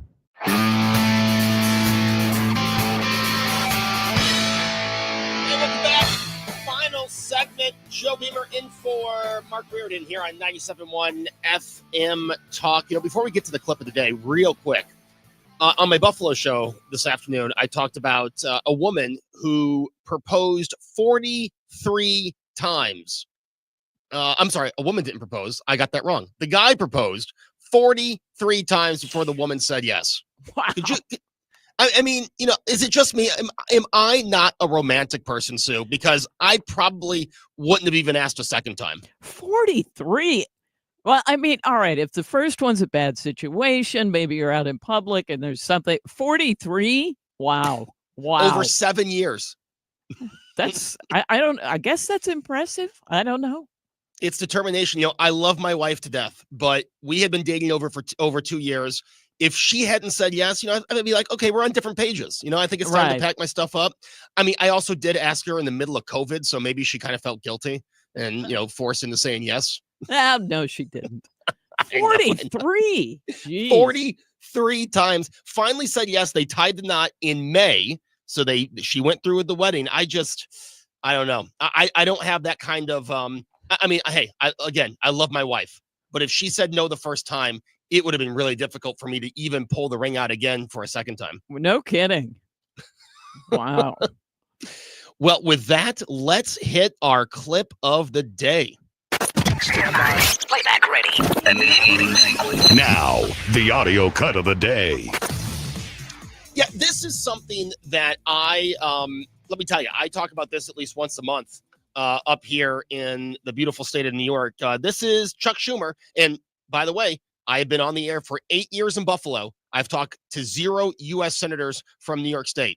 I've been on the air in St. Louis as a fill-in for 2 years and 3 months, as we figured out. And I've talked to 1 senator twice. I mean, but anyway, this is Chuck Schumer on the floor. If you don't think they want to revert to Jim Crow, just look what they did in the SAVE Act, which went back to took Jim Crow for the whole nation. By so making it hard, they said you need ID, and they made it so hard to show ID that probably half the people in America couldn't vote. They don't want poor people to vote. They don't want people of color to vote. They don't want Democrats to vote. They don't believe in democracy. We do. I think it's pretty offensive to continue to go on this road that the Democrats have done, especially here in New York State, and I'm sure Democrats all around, to say that it's racist to ask for some type of voter ID. I actually think it's racist to assume that minorities don't have an ID. I think what Chuck Schumer is saying is racist, and I think it's small-minded. And I have said this before. Someone called into a show on election night a few years ago, on a local election night, and said, Joe, I don't have a car to get there. If I didn't have a car, you wouldn't take me to the poll because I'm not voting the same way. No, I feel the exact opposite. Like you and I might not see eye to eye. If you needed a ride, I believe in every American every American citizen's right to vote, if you agree with me or not. And this is to make sure we have safe elections. And every time the Democrats don't like something, it's Jim Crow, it's racist. I mean, the buzzwords. And I find that to be offensive, and I think it's dangerous. It is dangerous. You've taken the weight out of those words. Those words should mean something. But every time you don't like something, it's racist. You're a Nazi. You're a fascist. It's Jim Crow. And we saw it again with Chuck Schumer. I'm all for voter ID. And you know what? If your state required voter ID, then yes, you should be able to get some type of non-driving ID for free so you could vote. But we need to have safe elections, and the buzzwords just aren't going to work.